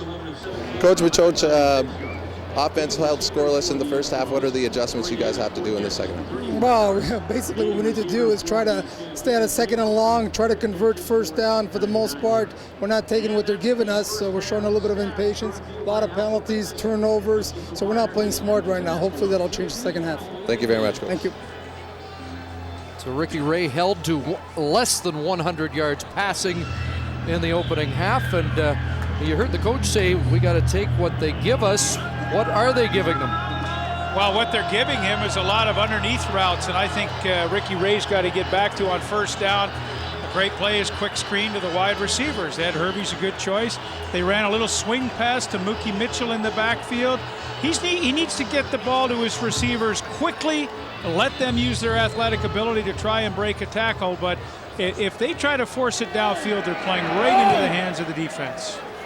DeAngelis gets us started in the second half, and this is Tompkins from his 25, looking for a seam and finding one. Tony Tompkins tripped up by Khalid Abdullah at the 50-yard line. Well, TNT is looking dangerous tonight. Well, that's a great return to give them good field position to begin this half, and again, we'll see what adjustments they do make. You know, Danny Machocha pays lip service to the fact that, hey, you know, let's take what they give us, and you see it pretty dismal in the first half. No production whatsoever, and of course that resulting in no points in the scoreboard. But you know, Ron Lancaster Jr., he's gone down at halftime and talked to Ricky Ray and the rest of the group, and you know, let's see how they start. And Calgary looks already like they're going to play soft and dump it underneath. Give it to your backs and receivers quickly. Like this. Play action, and here's Mitchell. Across midfield, Daryl Mitchell brought down by Abdullah, but it's a first down and a pickup of 13 yards. We just said, you know, that's one of the series of 4 or 5 plays that should be effective on first down. A super block on the outside by Jason Tucker. Second time Mookie Mitchell has run this play tonight, and both times for very positive yardage, that time picking up a first down. So, good start. The Eskimos had so much trouble scoring that even I'm taking points away from them. Daryl Mitchell did have a touchdown reception last week, along with Bertrand. First down, Eskimos. From the pocket, Hervey with the catch in front of Reinhardt. And Ed steps out close to the 40-yard line. But we talked about the Eskimo adjustments. It was just about a letter-perfect defensive performance by the Stampeders in the first half. Yeah, the only time they really got aggressive was when Edmonton was in a 2nd and 4 or less situation. And in those times, they sent some linebackers, they sent defensive back, they sent Trey Young on a safety blitz, but any other time it was 2nd and long, it was very passive, and that's the exact strategy they've begun this third quarter with. Stamps wanted more pressure this week on Ray. They said they got to him for 15 hits in the season opener. Ray, and he finds a receiver over the middle, and that's his favorite target, Jason Tucker, who had 3 catches for only 17 yards in the first half. And that time Ricky Ray got great protection to just hang in and wait for this play to develop. It took a long time. Again, Edmonton loves going to the crossing routes. This time they used Jason Tucker, but right here, all kinds of time for Ray to step up and deliver a good strike. Takes a little heat late, but the ball was gone a long time before the pressure came. 12-yard pickup by Tucker. And the Eskimos threatening for the first time on the night. Ray rolling. And he's got Daryl Mitchell, and that ball jarred away. Cedric Williams on the corner. The rookie who stepped in when Kranz Clements went down in the preseason, jarring the ball loose. Well, he timed it perfectly. This is the pitch play that he really wants to hit Troy Davis with, but Abdullah, the defensive end, plays it so well. Ray in the last 2 weeks has really been forced to go downfield throwing. I mean, I talked to him before the game when they want to run that little pitch shovel pass to Troy Davis. That's the primary goal, but Calgary's done such a good job against it. They've had to develop pass patterns downfield when it's plugged up. 5-receiver package, 2nd and 10. Here comes the blitz. Ray gets it away. Tucker jumps up, pulls down a pitch. Chase Tucker match beginning off it. Rally time receives Jermaine Copeland. Now Jim Tucker really wants to not a great name for allows time to play football. Tucker jumps up and pulls it down. A big catch for Jason Tucker, matched up against J.R. Ruffin. Well, the inside receivers tonight have been making some solid efforts to go up and fight for the football. Jermaine Copeland did it for Calgary in the first half, and now Jason Tucker really desperately wants this ball. This is not a great throw. It hangs in the air forever, allows Ruffin time to close on the play, but Boy, what great effort to hang on to that football and keep this impressive drive going. So a couple of first down catches in this drive for Tucker, who celebrated his 30th birthday yesterday. They stay 5 receivers. Ray with pressure, throws to Tucker, and a rare drop by the all-Canadian receiver. Well, it's just amazing to me. You know, he goes up, exposes the rib cage on the previous play, and comes down with a beauty, and then on one that should be absolutely practice session routine kind of catch he can't make. Boy, and all of a sudden Calgary's changed its philosophy. They've been a lot more aggressive when they get backed up towards their goal line. And you know, if I'm Ricky Ray, I'm anticipating some extra people coming and anticipating one-on-one. And this is usually when you see a Darryl Mitchell go on a crossing route trying to run away from somebody. 2nd and 10. Ray rolling. Anybody home? And then he loses his footing. And he'll be down there. And who will get credit for the sack? Raheem Abdullah. One-hand touch to... Well, again, you know, Calgary crossed Ricky Ray up. Look at the top of your screen. They just drop off, and they're just waiting. There is nobody open. Nobody's trying to get open. I mean, the receivers are just standing there on the outside. I mean, when your quarterback's in trouble, goodness gracious, you got to try to make yourself a target. But everybody just stood around and left Ricky Ray. They hung him out to dry. Well, I'll tell you, if I'd have done that to Ron Lancaster in the old days, I wouldn't have seen a ball for a month. So they attempt a 25-yard field goal, and Sean Fleming pushes that one left. That looked like me off the first tee, and it ends up that good? Just a single.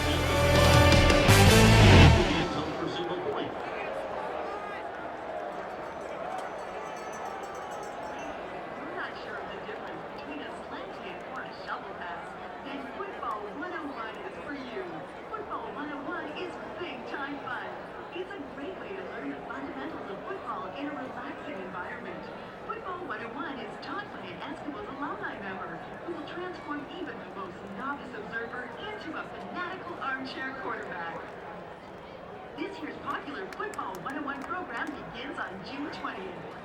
Football 101 is sponsored by City Center Mall, Save On Foods, and TG. To sign up, call the Eskimo ticket office at 448X. Live life home with Signature Suites with locations in Edmonton and Yellowknife. Based on the concept of 4 rooms, not 4 walls, Signature Suites focus on your personal well-being while on the road. Signature Suites provide luxurious and private accommodations to suit your overnight or extended stay with all the comforts of your home. Signature Suites has a long list of amenities to assist the active traveler while exploring the area or looking for a high level of comfort and quality. Our close attention to detail is what makes Signature Suites on top of every traveler's list. For more information, visit our website at www.signaturesuitehotels.com.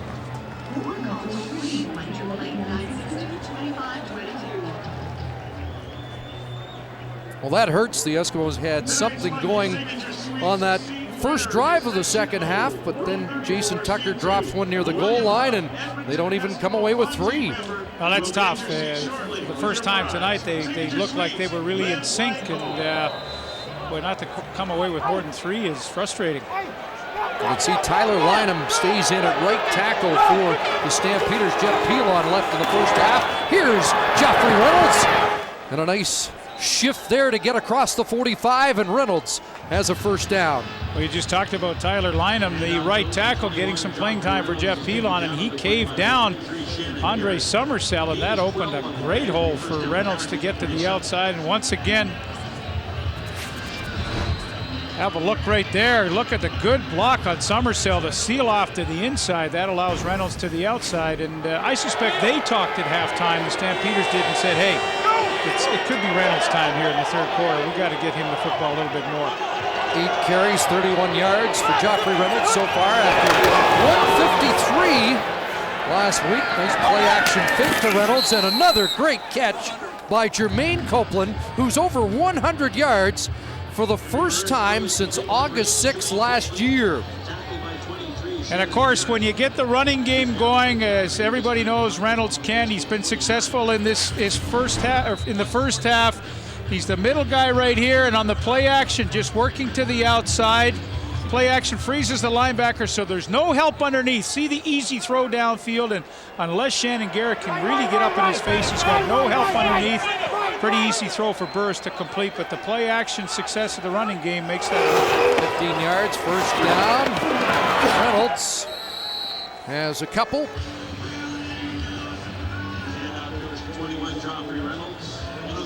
Well, he has been the best offensive player on the night, Jermaine Copeland.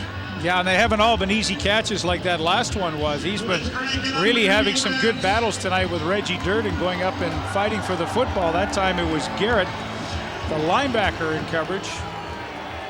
We're told that Jeff Pilon is gone for the night. Groin injury. So line him in, 2nd and 8. Here comes the rush. Burris got away briefly and then is stripped of the ball. And they're ruling it's dead. Summersell heading for the end zone. But the referee blew it dead. I don't think this is a challenge situation. I think Burris's motion clearly was throwing the football downfield. But you get a freebie on the challenge, so we'll have a look right here. This is going to give you a... Well, now the arm was cocked, and no question he was trying to throw, but did the arm ever move forward enough? And maybe that is a fumble. Mobley with the hit. So they are going to challenge, no question about this. I mean, clearly it was Burris's intent to throw downfield, but did the ball come loose before the arm really? I mean, the follow-through was there, but I think the ball might have come loose before he actually came forward with the motion. It's not a challengeable play, it's 3rd down. I don't believe that is challengeable. Well, there you go.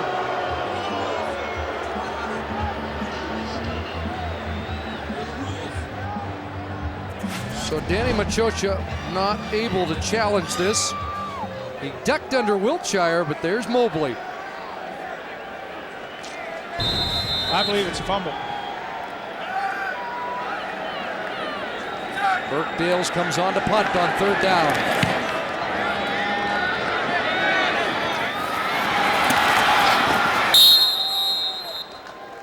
So it remains 9-1 in favor of the Stampeders here, midway through the 3rd quarter.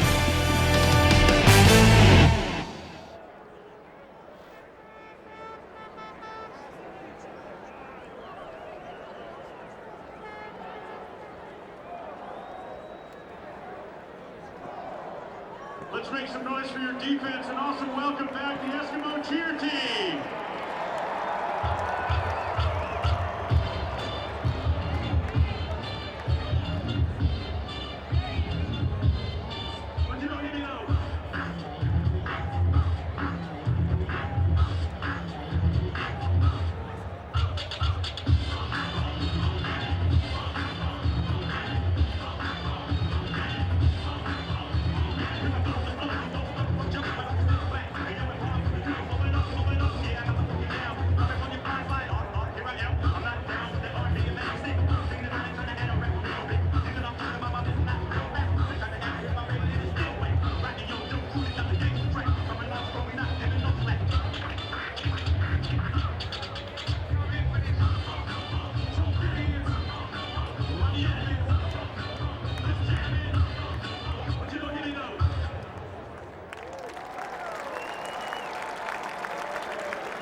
Well, let's have a look at what is and what is not reviewable, and as you can see, possession rulings, passing plays, and other detectable situations. Now, I kind of think that's an other detectable situation, so we're going to try and get clarification. We've got to call in George Black, Director of Officials, and we'll clear that up, because I think everybody is still trying to get their feet wet with this whole system.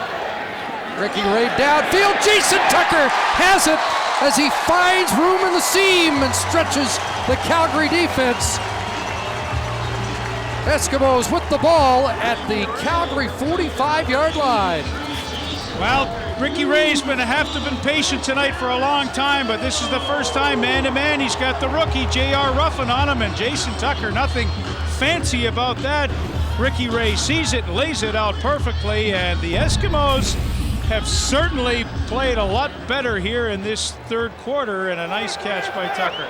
Ray passing our buddy back in the studio. No, say it ain't so. Pass attempts on the all-time Eskimo list with the longest completion of the year so far, 38 to Tucker. Ray finally has to pull this down, and he skips out close to another Eskimo first down, but suddenly the Edmonton offensive momentum is gathering.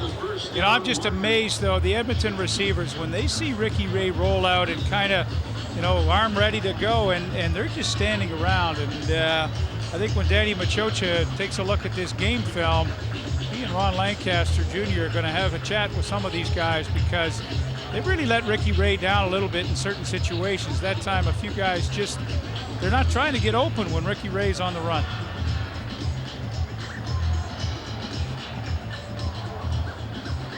Just got word from Sean Coates with the league office that any incomplete pass, a ruling that was incomplete, as that was, is deemed not reviewable.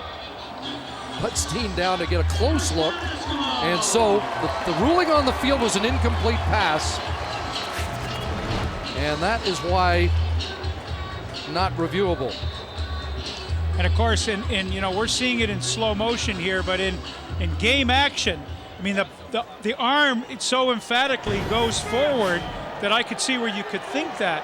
However, upon our review, I think it was a fumble. First down, Ray Tucker wide open, touchdown, Jason Tucker.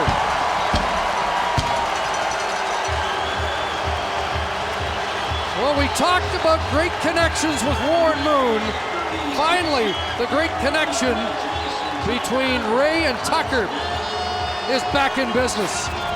Well, again, the victim is J.R. Ruffin, the rookie in the secondary of the Stampeders. Roll out, great vision downfield for Ray, and Jason Tucker is absolutely wide open.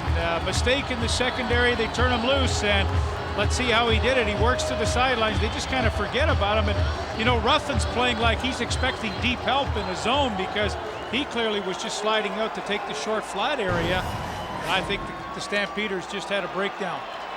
38-yarder to start the drive, a 35-yard reception to complete the drive.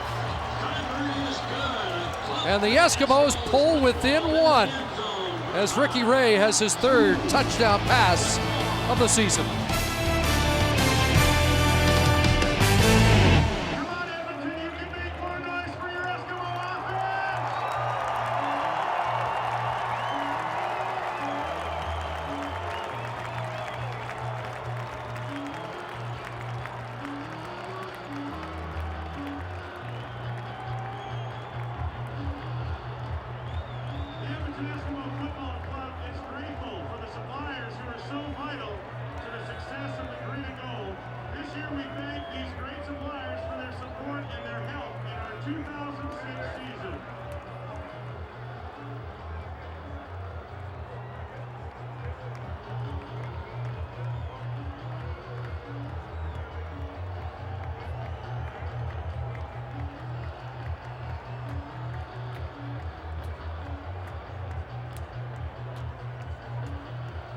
We're checking out some happy folks here lounging in the Arctic Spa hot tub down here at the northwest end of the stadium.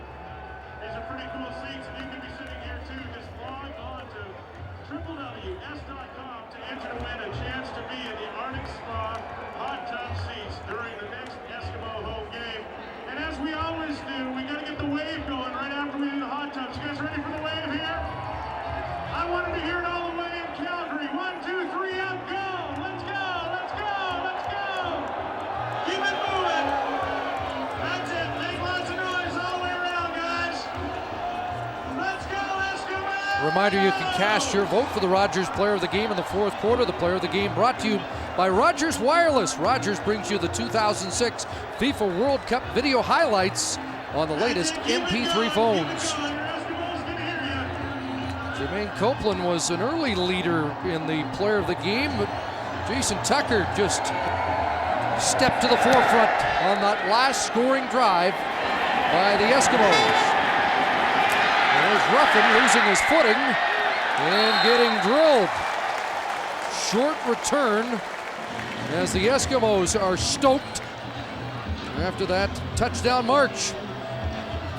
Let's go back one more time and have a look at Tucker's touchdown. And really, I think it was a breakdown in the secondary that left him so wide open. He's a guy you just, normally pay attention to. And you see on the inside, he got sucked in, and I'm not sure, I can't see who it was. He's supposed to be back in this area right over here. Ruffin's pointing right now. There you see 28 saying, hey, that's not my guy. That's somebody else's guy. And Jason Tucker, who you should never leave alone, gets the touchdown. See how Burris responds. The look-in pattern, and Elijah Thurman for the first down catch. The former Saskatchewan Rough Rider, who had 3 grabs a week ago with his first of the night. Well, I love the timing on that quick screen, too. I mean, he was moving forward when he caught the football, and you just need a little screen on the block. You don't need a devastating block, and all of a sudden he's got an easy 10 yards and a nice first down. For Henry Burris, there really hasn't been a sense of urgency for him in this game, but all of a sudden, old Mo is paying a big visit to Commonwealth Stadium, and he needs to get something done. So he puts it in the hands of Joffrey Reynolds. Pushes the pile close to the 40, 4 for Reynolds. The 153 last week. Just to give you a perspective, last year, one 100-yard runner against the Eskimos defense, and it was Troy Davis. And Reynolds chewed up big yardage last week, and last year he was ranked number 2 behind Charles Roberts.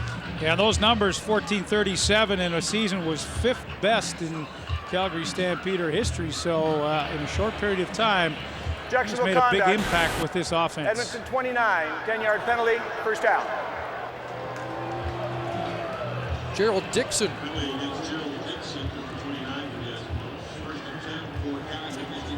Called for objectionable conduct. Moves the ball up to the 50-yard line on the first down. Dixon at the outside linebacker spot that opened up. And Stephen Marsh was not able to come back after the ACL injury in last year's Grey Cup game. So the Stamps now better field position. Play action. Burris looking downfield, receiver slipped, almost picked off by Malcolm Frank. Working in coverage against Kenyon Rambo.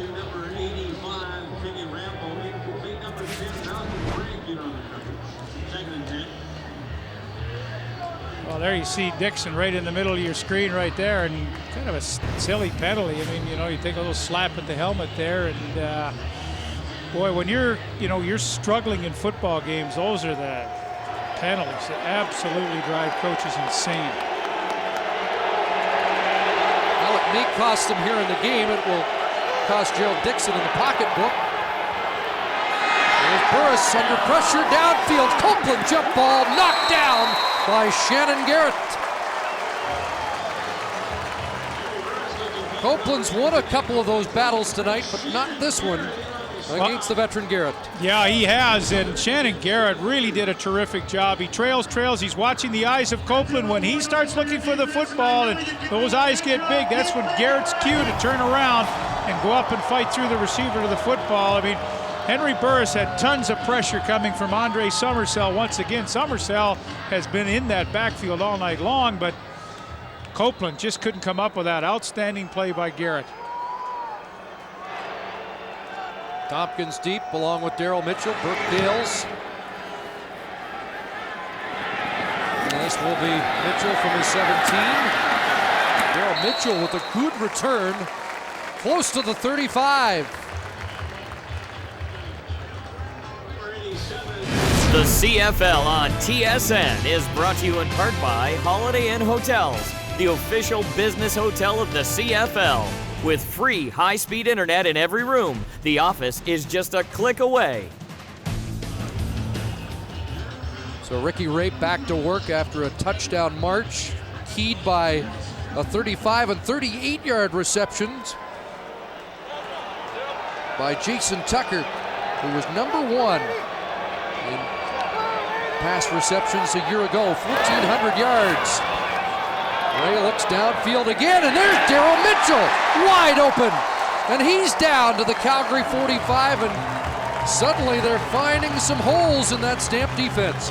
Well, the Stampeders secondary really overloaded to the wide side of the field, bringing their middle safety Young up. There's Trey Young.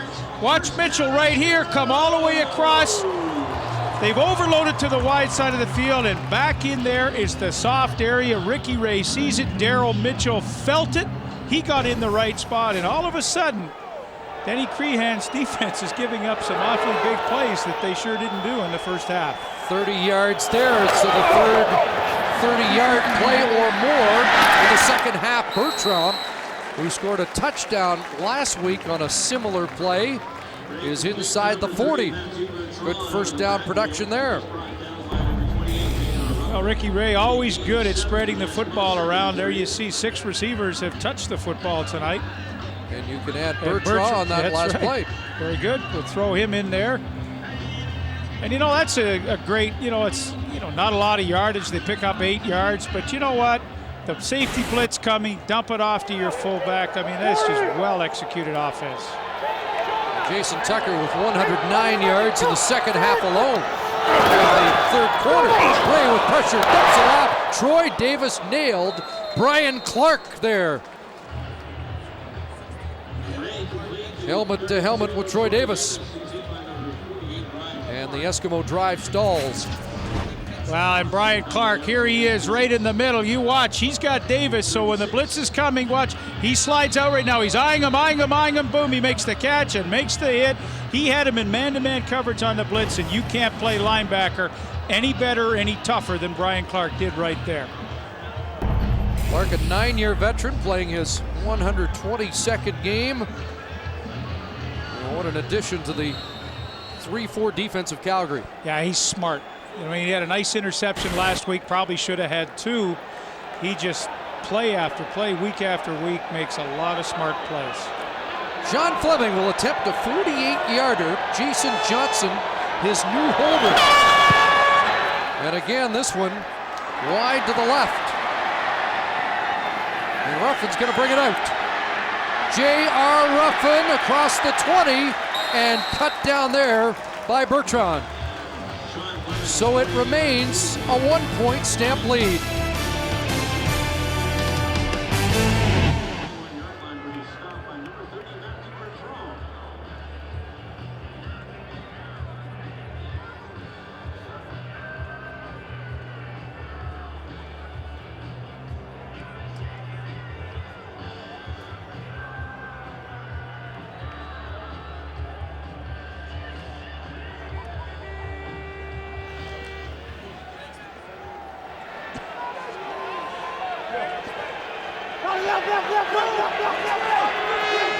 Less than a minute and a half remaining, third quarter. Kenyon Rambo, Malcolm Frank in on the tackle as Rambo is stopped at the 28.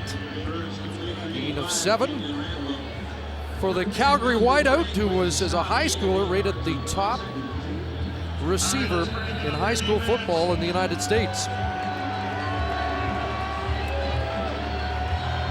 Last week it was sloppy at times. It's been a much better football game from the perspective of holding on to the ball tonight. Reynolds second and short, and they convert. And in the break you mentioned, the Eskimos had what, 2nd and 3? Check that, Wes Cates, the ball carrier, the newcomer. Eskimos had 2nd and 3, and they didn't give the ball to Troy Davis. Well, they threw the football on 2nd and 3, and the way Danny Machocha has been gambling on 3rd down, I mean, to me, you got pretty near 2 cracks to get that. And, who could ever argue against Ricky Ray throwing the football? His percentages are always so high, but I just kind of think that the play selection tonight's been a little off. Now Reynolds has the ball, tries the left side, and he's driven back. The safety, Kelly Wiltshire, was there. Jeffrey Reynolds, we mentioned, 153 last week. Well, you know, week after week, when you have 153 against a pretty good run defense, I think it's awfully tough to come back the next week and repeat that kind of performance. I mean, the guys on the other side have a little bit of pride too, and I don't think all week they haven't said, hey, this guy's not getting any 153 again tonight on us, and they played him a lot tougher than they did in Calgary. 53 his longest last week. He's been held 12 his best on the night. 7-8. What could be the last play of the third quarter. Flag down, and so is Thurman right at the line of scrimmage. So we'll sort out the flag before we put an end to the third quarter.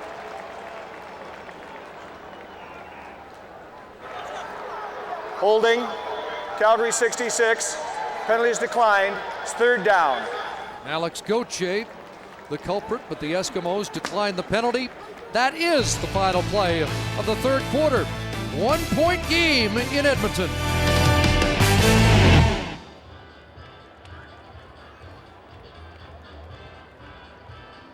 All right, it's Chris Sheets at field level. I tell you what, this is really cool. I'm here with the young Eskimo fan, James, who was telling, turn around, James, show him what you got in the back of your head. He said last week he had an Oiler logo on her. He put the Eskimo logo on for tonight. We're down by one. James wants you to get up and sing this thing loud and proud for James and everybody on the field wearing green and gold. Are you ready to go? Let's crank it up and sing that Eskimo fight song. Let's go!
Third quarter stats brought to you by Rona, proud league-wide sponsor of the CFL. Well, you can see the Edmonton Eskimos, a nice comeback in the third quarter in those passing yards, 247. Much more Ricky Ray-ish than the first half. Really what's holding them back is in the field goal department. Sandro DeAngelis, perfect on the night, and my pal Sean Fleming struggling at this stage. Maybe a bad hold on one, but the last one he had a good hold, so he's got to pick it up. Eskimos do have the only major score. You see the stats even, but it was really Calgary lopsided in the first half, and you can feel that this game has changed, but still a fourth quarter to go. Well, we got a good fourth quarter. I don't think it's materialized the way we thought, only 9-8 after three quarters, but Edmonton sure has shown us enough in the third quarter, and I know that Henry Burris and his offense still has a little bit left in the tank, and I expect some serious fireworks with 15 minutes remaining. Burke Dales punting it away. And Tompkins inside his 25. Tommy Tompkins can't find a seam through the Stamp wave. And of course, Calgary won it last week with 2 fourth quarter touchdowns. 2 in the final 5 minutes.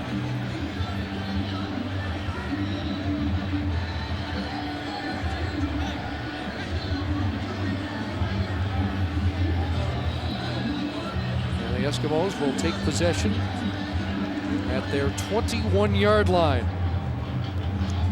But finally, Ricky Ray has found some cracks, and I think most importantly, he has been able to stretch this Calgary defense in the third quarter. Well, I think the graphic there tells you all you need to know, that he's almost doubled his production in one quarter of play over the first two. And Calgary's helped him out a little bit with some mistakes in the secondary, which has kept this game close.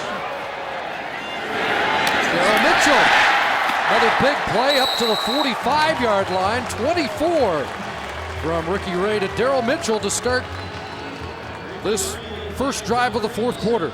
And you know, Edmonton's done a good job at looking at the game film from a week ago. Calgary likes to try to overload to the wide side of the field with their secondary.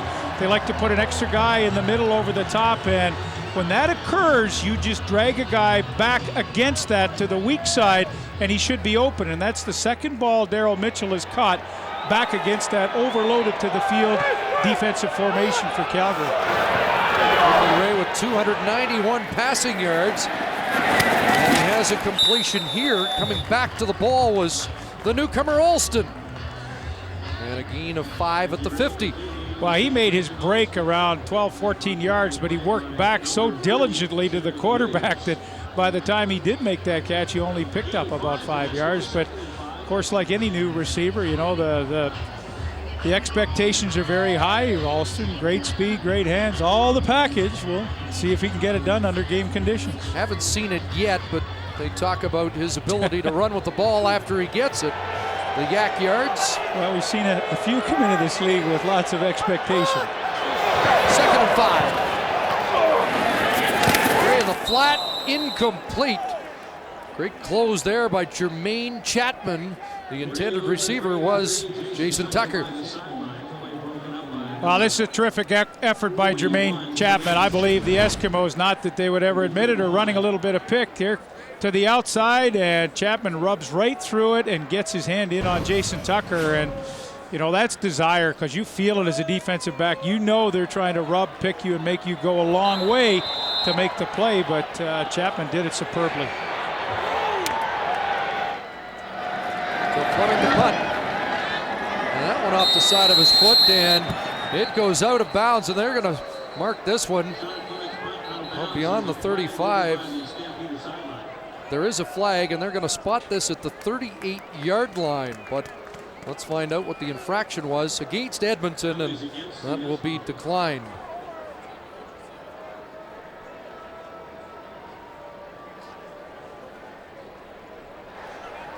Illegal procedure, Edmonton, no eligible end.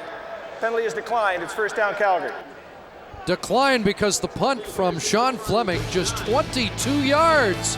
Calgary football when we come back.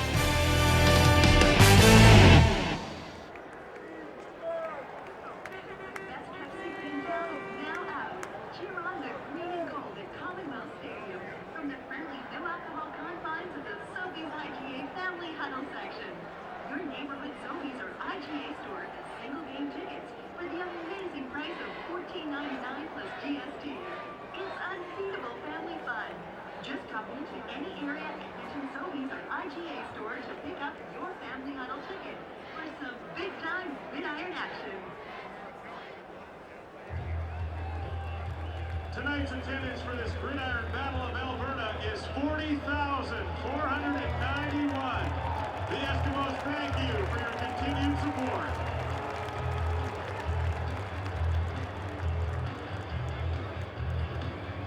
Want to wear what the pros wear?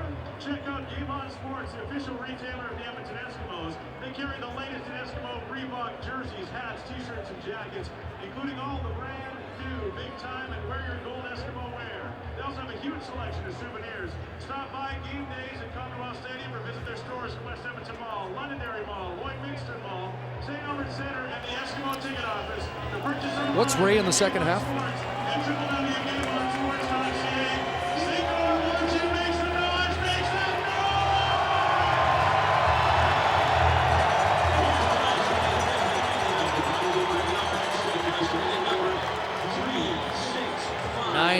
Calgary with the lead. It was 9-0. Ricky Ray to Jason Tucker for a touchdown here in this second half. And the Stampeders go back to work on their 39-yard line. Henry Burris in the second half, 3 of 6 for 35 yards. There's Reynolds, big gain, his biggest of the night, all the way down to the Edmonton 45-yard line. Wow, and the explosive nature of a Joffrey Reynolds was no more evident than on that play. On those quick hitters, I mean, watch how fast he is into the line of scrimmage and through. I mean, boom, right here, he is now in high gear when he sees that crack in that opening, and that's just a beautiful thing to watch, how he can accelerate so quickly when he sees that crack. 25-yard gallop. And a first down. Burris now looking for Copeland. He's got him. Back-to-back first downs for the Stampeders. And remember the fourth quarter heroics last Saturday. Well, in a minute and a half, a couple of touchdowns. This on a third down gamble, 3rd and 10, and Tom Higgins elected to go for it, and that was Nick Lewis with the catch. And then a couple of moments later, Jermaine Copeland fighting inside for his touchdown. In the space of a minute and 30, they went from a 14-10 deficit to a 24-14 lead. 12-yard pickup for Copeland. Another Calgary first down. Burris steps up, and that ball into the offensive line. Henry Burris, that time the throwing motion looked clear, and again he was jarred as he let go of the ball, and they are ruling it incomplete. I'm afraid to call anything right now. That sure looked like a forward pass to me. Go back and have one more look. You'd be the judge. Clearly he was trying to get downfield with this. Oh yeah. And there was Andre Summersell ready to lower the boom. And also in on the play was Robert Brown, who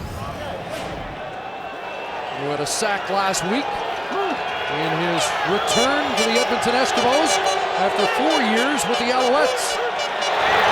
2nd and 10. Burris up top. And Nick Lewis, who has been very quiet tonight, couldn't find that ball. It sailed incomplete. That's funny, Chris.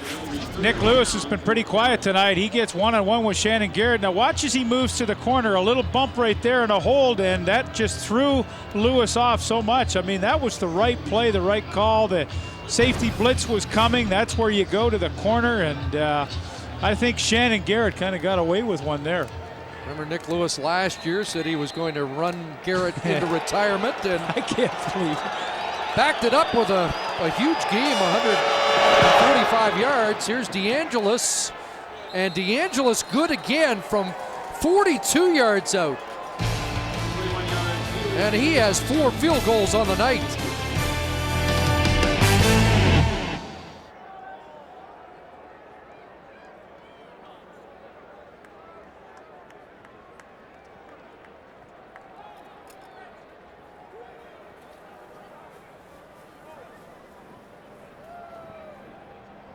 The Eskimos have a dedicated and very lengthy list of longtime fans and sponsors.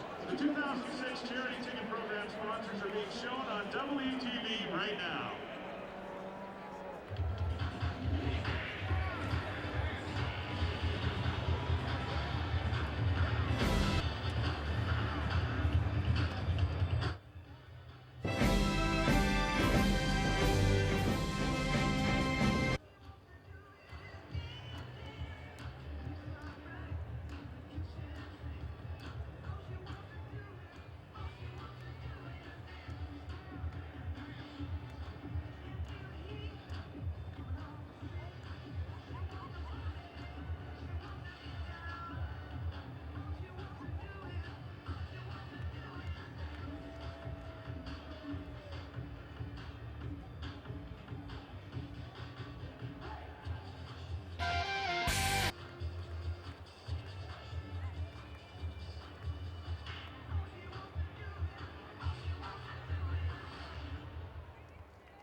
Sandro DeAngelis, perfect tonight, 4 for 4, and different kind of celebration. I don't know. Only a kicker could do that kind of celebration. I'm not sure I like that one. He's going to get some radio time with Chevry and Napashchuk, who apparently have done a little choreography.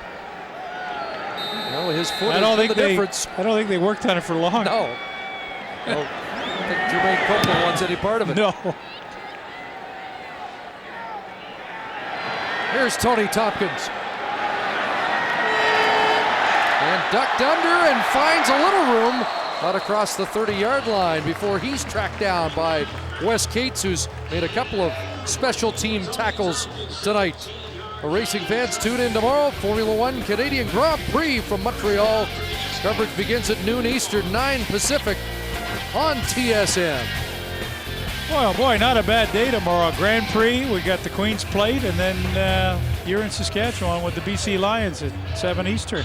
Wow. Busy night. There's the ledge in the Alberta capital. We're in Edmonton, Alberta, where over 40,000 are on hand for the Eskimos season opener. And Edmonton trying to cut into a 4-point Calgary lead as Troy Davis gets outside. And Davis tackled by Khalid Abdullah as he crossed the 35-yard line.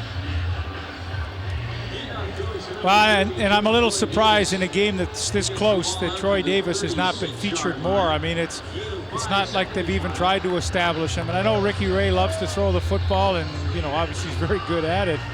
But I mean, when you got a guy like Troy Davis, 4 times in 5 years over 1,000 yards, NCAA record of 2 times 2,000. I mean, he's got to touch the football, and I just think they haven't worked very hard at getting it in his hands tonight.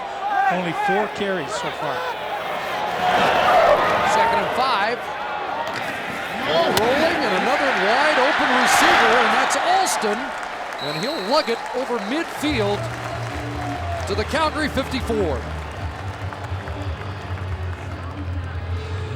That's the second time Richard Alston has caught a curl pattern or hook pattern, if you will, and the impressive part with his technique is how he works back to the quarterback.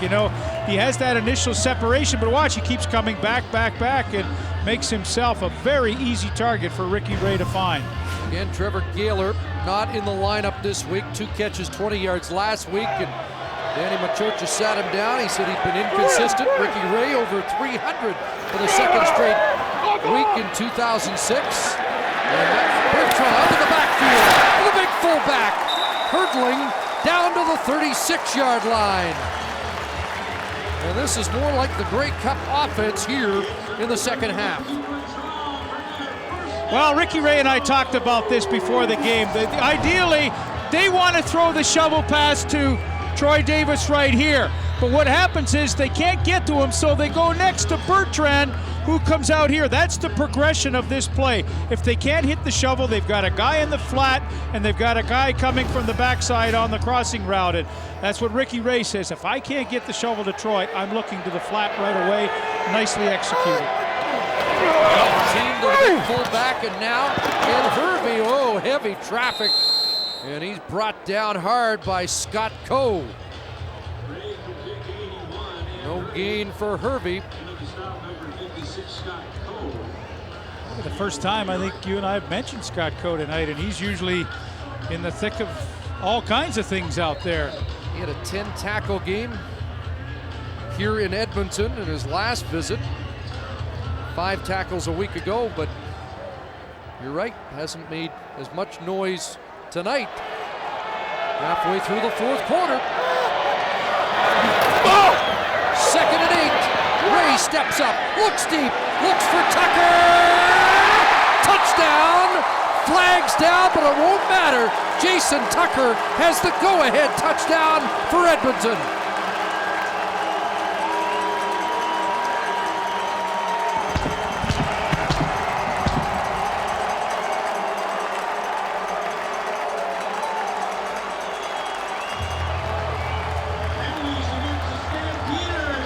Well, it has been Ricky Ray and Jason Tucker in this second half.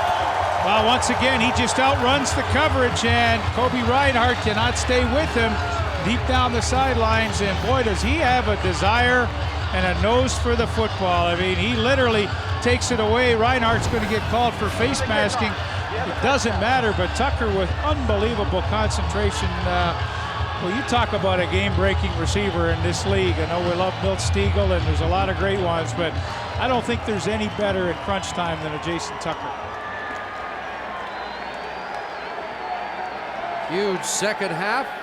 Tucker had 11 touchdowns last year. We're going to wait for the smoke to clear after the touchdown celebration. And 2 in the second half for Tucker tonight.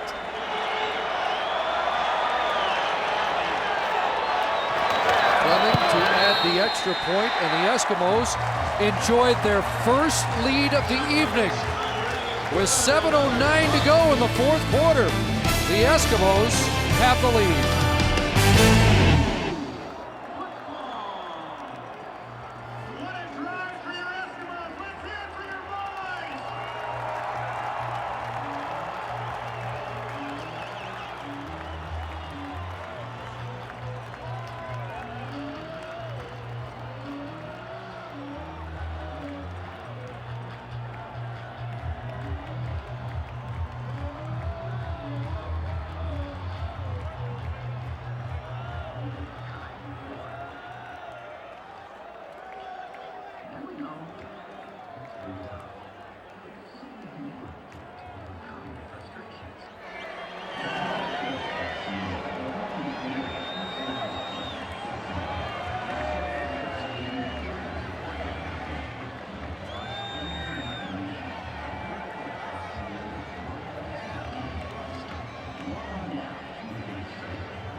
Jason Tucker blew out the birthday candles yesterday, his 30th, and he's lit up the Calgary Stampeders defense here in the second half tonight. And the Stampeders playing a cover 2 where the linebacker tries to play the inside receiver tough and tight, expecting help over the top. That defense is designed to take away the long pass, and Kobe Reinhart got stuck inside, and he didn't help out his linebacker. When you put Scott Coe on Jason Tucker, you better have help over the top, and it never came. A couple of big mistakes for the Stampeders secondary in the second half. And the face mask penalty had that kickoff from up near midfield, and now Calgary's in a hole after Sherrod Coates covers the kick.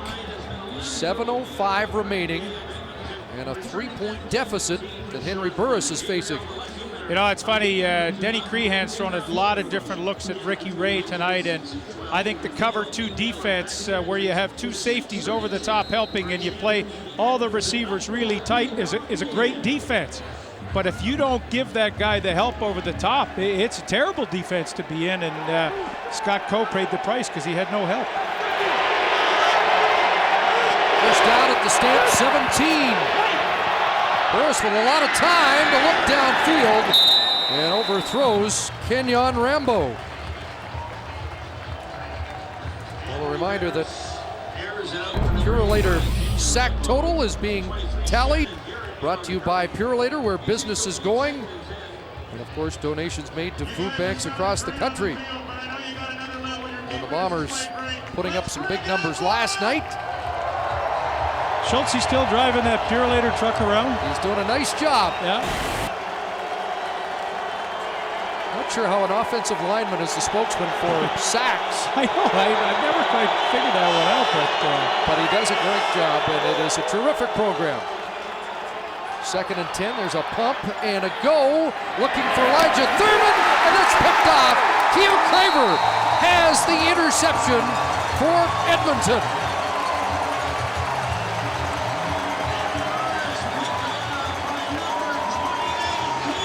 Why, Chris, that's the difference in the 2 defenses right now. When Calgary tries to go over the top, Craver had help. He had help trying to cover against Thurman, and there's Reggie Durden from the inside helping, and Carver knows that, so he can be aggressive to the football, and, well, that's a great interception. I mean, just disastrous for the Stampeders. Edmonton following up a Tucker touchdown with a pick by Craver. 2nd interception tossed by Burris this season.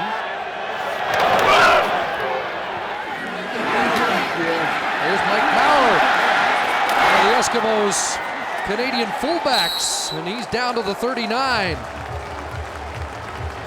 Maurer shuttled in and out along with Matt Bertram. And the Eskimos' offense is finally hitting on all cylinders. And you should see the block that Mookie Mitchell made for Mike Mauer to really get some extra yardage. I mean, Mitchell's had a good night receiving the football, and here he is right there, and this is no contest. The defensive back going for the football, and here's an ear hole job right there. My, oh my. Is that Chapman? I think it was on Khalid Abdullah, the outside linebacker, and that was going. Slow to get up, you're right. Abdullah just getting to his feet now after a welcome from Daryl Mitchell to the CFL. You know, after 10 years in this league, Daryl Mitchell still doing all the little things so well to try and help his team win football games. Made some good catches on swing passes tonight and crossing patterns, and now a terrific crunching block to allow Mike Mauer extra yardage. Ricky Ray racking up the stats here in the second half. Pass, and Troy Davis bounced off first contact. Flags fly as Davis gets to the 26-yard line. Ricky Ray hits number 32, Troy Davis, for 14 yards. There is a flag on the play.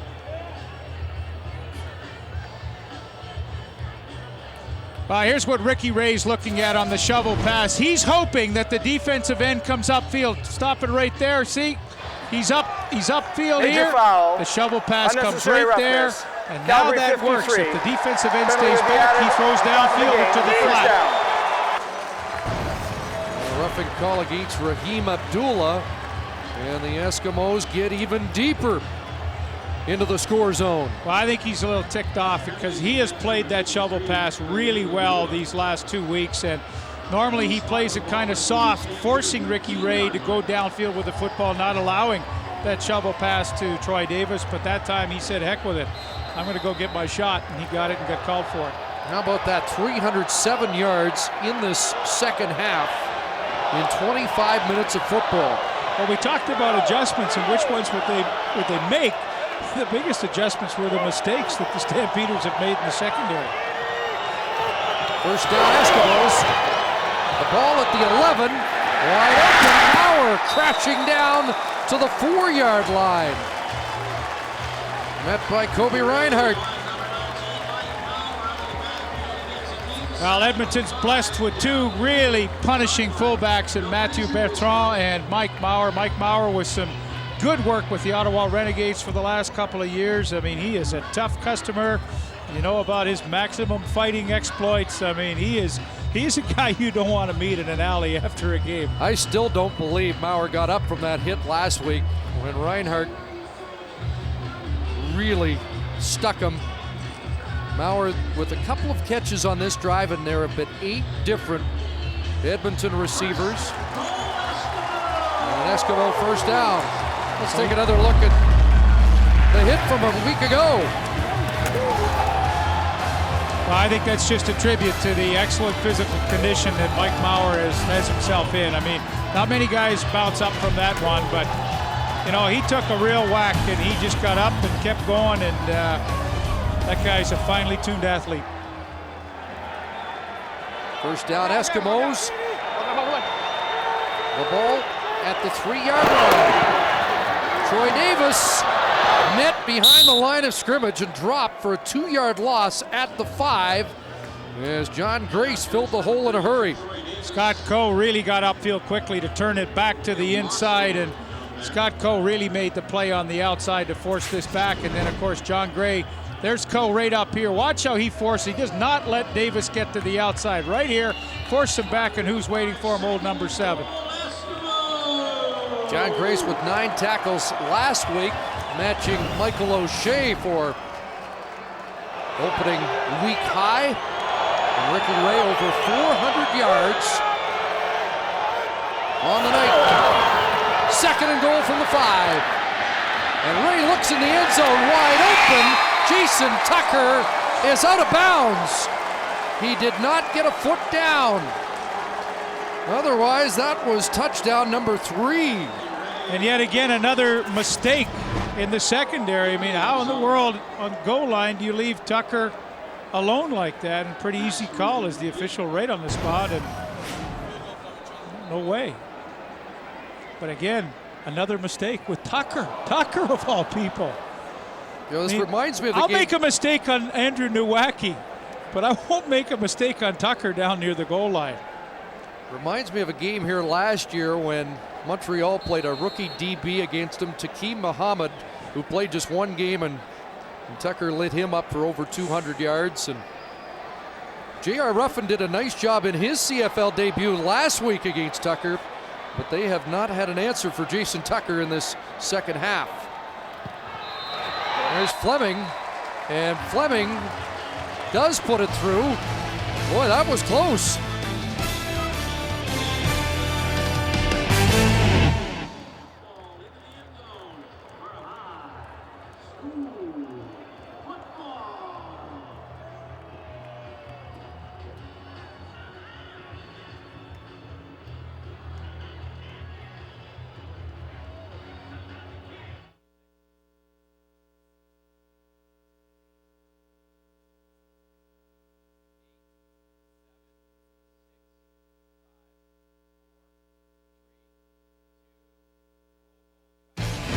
The CFL on TSN is brought to you by Wendy's, the official hamburger of the CFL. Do Wendy's, do what tastes right. By Rona, proud league-wide sponsor of the CFL.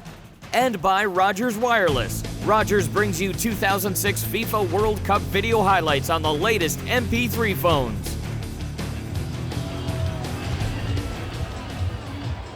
Henry Burris last week in the final 5 minutes generated 2 touchdown marches for the Stampeders. He'll need at least one here in the final 3 minutes and 12 seconds tonight.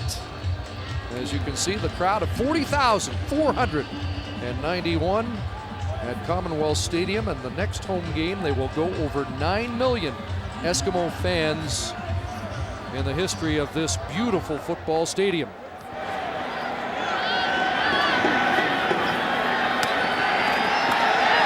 Ruffin, and Ruffin sent airborne, and he sails across the 35-yard line.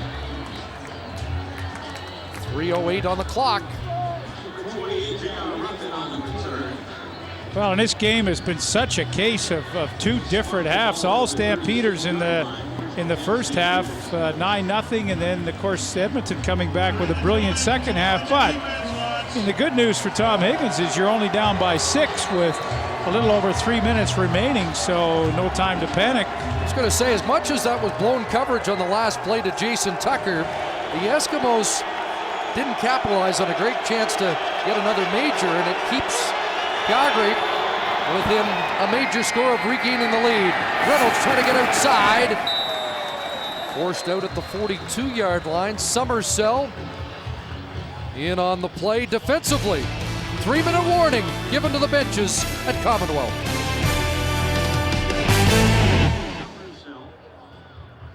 Gets it up to the 43-yard line. It's a gain of 7, second and 3.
A reminder that World Cup coverage continues on TSN with Big games tomorrow, England, Ecuador, and Portugal and the Netherlands. And check tsn.ca for the upcoming schedule as they get into the final 16. Here, 2:38 clock running.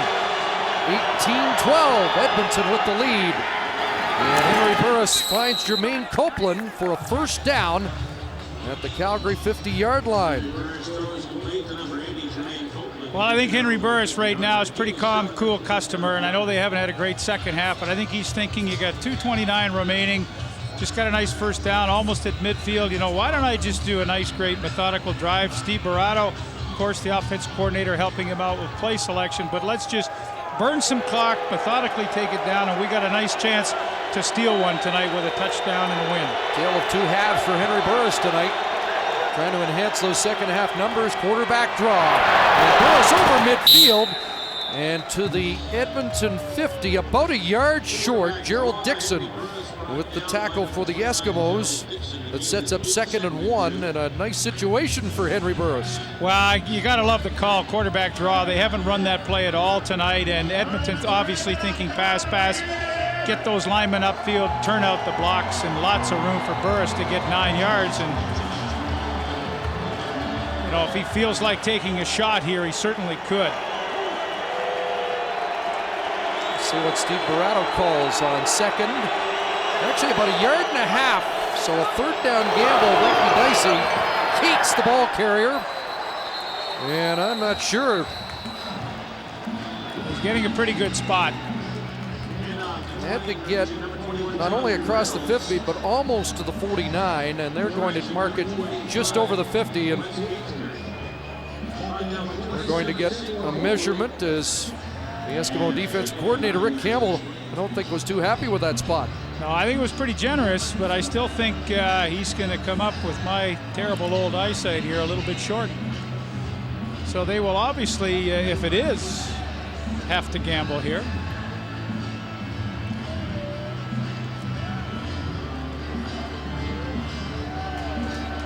There it is, about a foot. So the game is on the line right here. Third down for Steve Barato's offense.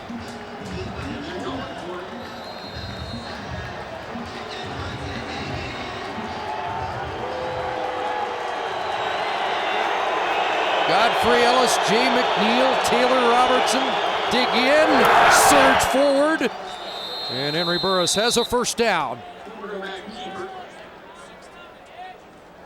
Well, now he has to be conscious of the clock, though. I mean, a minute 49, they really can't waste a lot of time here. They got 49 yards to go. They've got to score a touchdown, and they will be playing 3-down football.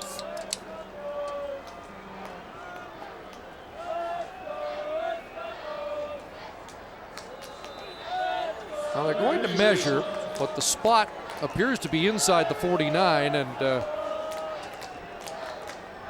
from our vantage point, it looks like they've got it by a couple of feet.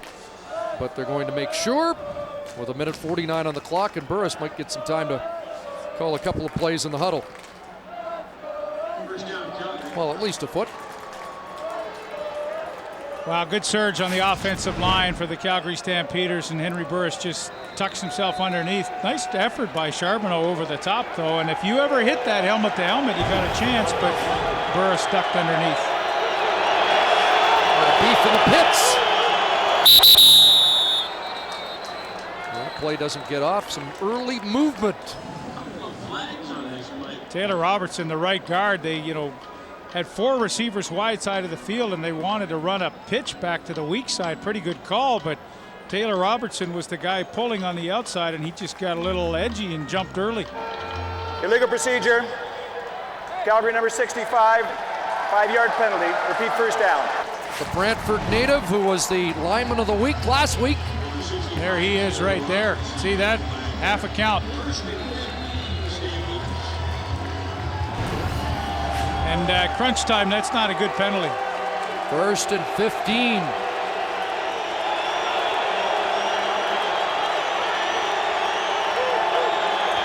Five receiver set. Burris to the sidelines for Copeland, and Reggie Durden in his back pocket. Well, Reggie Durden's had some great battles with Copeland tonight, and they've had a little chatter going all evening as well, but that time he really hung on the hip of Copeland, and he's telling him all about it. And there is a weapon that has not been utilized tonight. Tom Higgins told him to keep quiet after last week ripping Ed Hervey. Maybe he's better when he's making noise. 2nd and 15. Burris steps up, unloads underneath with a flag. And that's Bo Gibbs, I believe, with the catch, and will sort out the penalty. It is Gibbs, the receiver. And an injured Edmonton Eskimo, Andre Summersell, who again had a sprained ankle in camp. And let's see if he's tweaked that.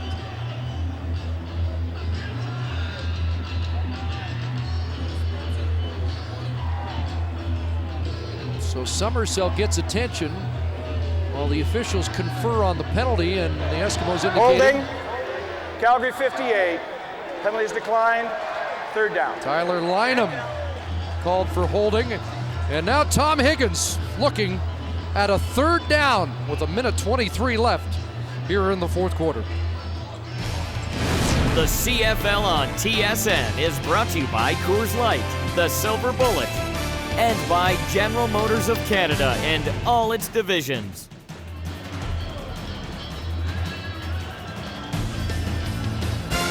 Reminder that coming up, Sports Center, Jay Onright and Holly Horton will have all the news of the day. It's been a busy day. Of course, the NHL draft and some wheeling and dealing at the NHL draft in Vancouver. Jay and Holly will have all the details for you, and more on tonight's game here. The Battle of Alberta renewed. The Eskimos trying to even their record at 1-1 and move back into a tie with Tom Higgins' Calgary Stampeders. Stamps though with time as Summersell jogs off. Stamps still with some time to go 2-0. You know, it's interesting. Edmonton refused that penalty. It was 2nd and 15. It would have been 2nd and 25, but they choose to play against 3rd and 8. 3rd and 8, here we go. Remember 3rd and 10 last week. Burris wide open is Copeland. He's got it at the 5. Jermaine Copeland all alone. And the Stampeders will have 1st and goal at the Edmonton 5. 43 yards, Burris to Copeland. Boy, and how in the world did they turn him loose? I mean, this has been a game of errors in the second half. You know, you're at the most crucial time of the game, and 3rd down gamble, you let Copeland, probably the most dangerous receiver that Calgary has, you turn him wide loose. I mean, the only thing in doubt was Burris going to overthrow him. Well, he's had just as good a night as Tucker, but for the touchdowns, here's Burris into the end zone, and it's picked off. Shannon Garrett with the interception.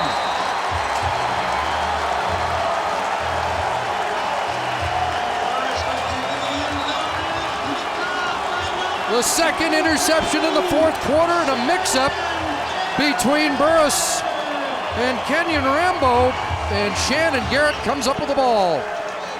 Well, he had Rambo wide open in the end zone, and we'll see if we can get a look to the right of your screen. Burris, watch this. He's coming back. There's Rambo right there. He doesn't stop, I guess, and Burris throws it behind him, and look, sitting on his keister, who makes a huge interception. My, oh my, there have been some strange things in this second half of football. A lot of blown coverages, and that time looked like... And the temperature rising on the Calgary bench. Now the Eskimos will try and kill the clock. 47 seconds remaining, and Davis picks his way to the 30-yard line, and Danny McManus, the veteran, in there to get between Rambo and Burris. You know, tough to tell in the end zone. You know, he was coming to the inside. Burris was going against the grain, and threw it to a spot where he thought he should be. Stampeders calling a timeout as Edmonton looks at 2nd and 5, and Burris getting out of there and somehow refocusing in case they get the ball back. Well, last week we saw Burris perform magic, and this week, when it looked like they had it in their hands, they've let it slip away. I mean, that one play to Copeland, now you're thinking, hey, this is our game, and all of a sudden, you know, for them, disaster. But for Shannon Garrett, and Shannon Garrett's made some big plays in the second half, and that interception was enormous. Davis, and he'll be stopped short of the first down. Davis looks like he got 4. Had to get to the 35. And Calgary may get the ball back one last time. Well, have a look to the right of your screen, and maybe at this point in time, just in a second, you freeze it. Now, Rambo is he's going this way, and Burris is throwing the ball to that spot right there. And, you know, no one will know until after the game, and each player is interviewed as, you know, did I drift in too far, or should I stayed out there? And, you know, it's easy to say Burris threw it to the wrong spot, but again, we don't know if it was designed for Rambo to keep working to the inside. Eskimos letting the clock run down. And with 16 seconds to go, a time count violation against Edmonton.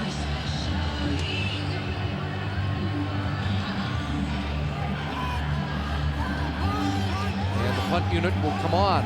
Chris, I think, you know, we kind of recapped this whole game, but not really what we expected. I mean, I expected much more of a free-flowing game with more points than 18-12 and not nearly the mistakes. I think what we expected was a lot of what we've seen in the fourth quarter, but for still, well, can you blame it on early season errors? I don't know. Is that too easy in week 2? I think that's too easy. Because defensively, clearly the Eskimos have hit their stride in the second half. And the Stampeders have had their moments, but they just have not capitalized. 18-12, 17 seconds left. And Tony Tompkins is back, and it looks like they're going to run around in the end zone and try and kill the clock and maybe give up 2 points.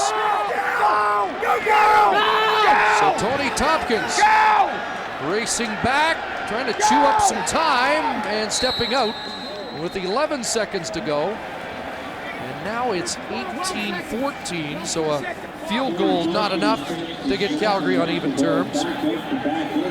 We'll have a kickoff with 11 seconds to go, or just take the ball at the 35 and one last Hail Mary. That's a tough call. You know, if they had like a real super duper return guy like a Tony Tompkins, you might say let's try to put it in his hands. But then on the other hand, you know, your greatest weapons are Nick Lewis and Jermaine Copeland. Maybe you got to try to get the ball in their hands. Well, Ricky Ray in the second half, we talked about the fact they weren't able to stretch Calgary's defense, but he had completions of 38, 2 35-yard touchdown passes, and another 30-yard completion. We talked about that new CFL promotion, Make the Connection. Well, we saw Ray and Tucker back in business. We have seen one of the best nights Henry Burris and Jermaine Copeland have had together. But for Calgary, apparently not enough, unless Henry Burris has one last gasp. And this really isn't much of a prevent defense that Edmonton's got out there. I mean, they're playing it pretty tight. 6 receivers out, and Burris under the gun just gets rid of it to avoid the sack. Sherrod Coates, one of the Eskimos, putting on the heat. 7 seconds to go. Well, that's a great win for Danny Machocha, but, you know, saw Tom Higgins just a short second ago, and boy, this is one that's going to eat him and this team because, you know, this was well within their grasp. They played a pretty mediocre second half, to say the least, but they had what all you asked for is they had a chance at the end to pull it out, and they just didn't do it. Tom Higgins Stamps will meet Hamilton next week. Danny Machocha's Eskimos Head to Winnipeg to meet that revved up defense. Here's Burris, steps up and unloads deep. Jump ball and off the fingertips of Kenyon Rambo.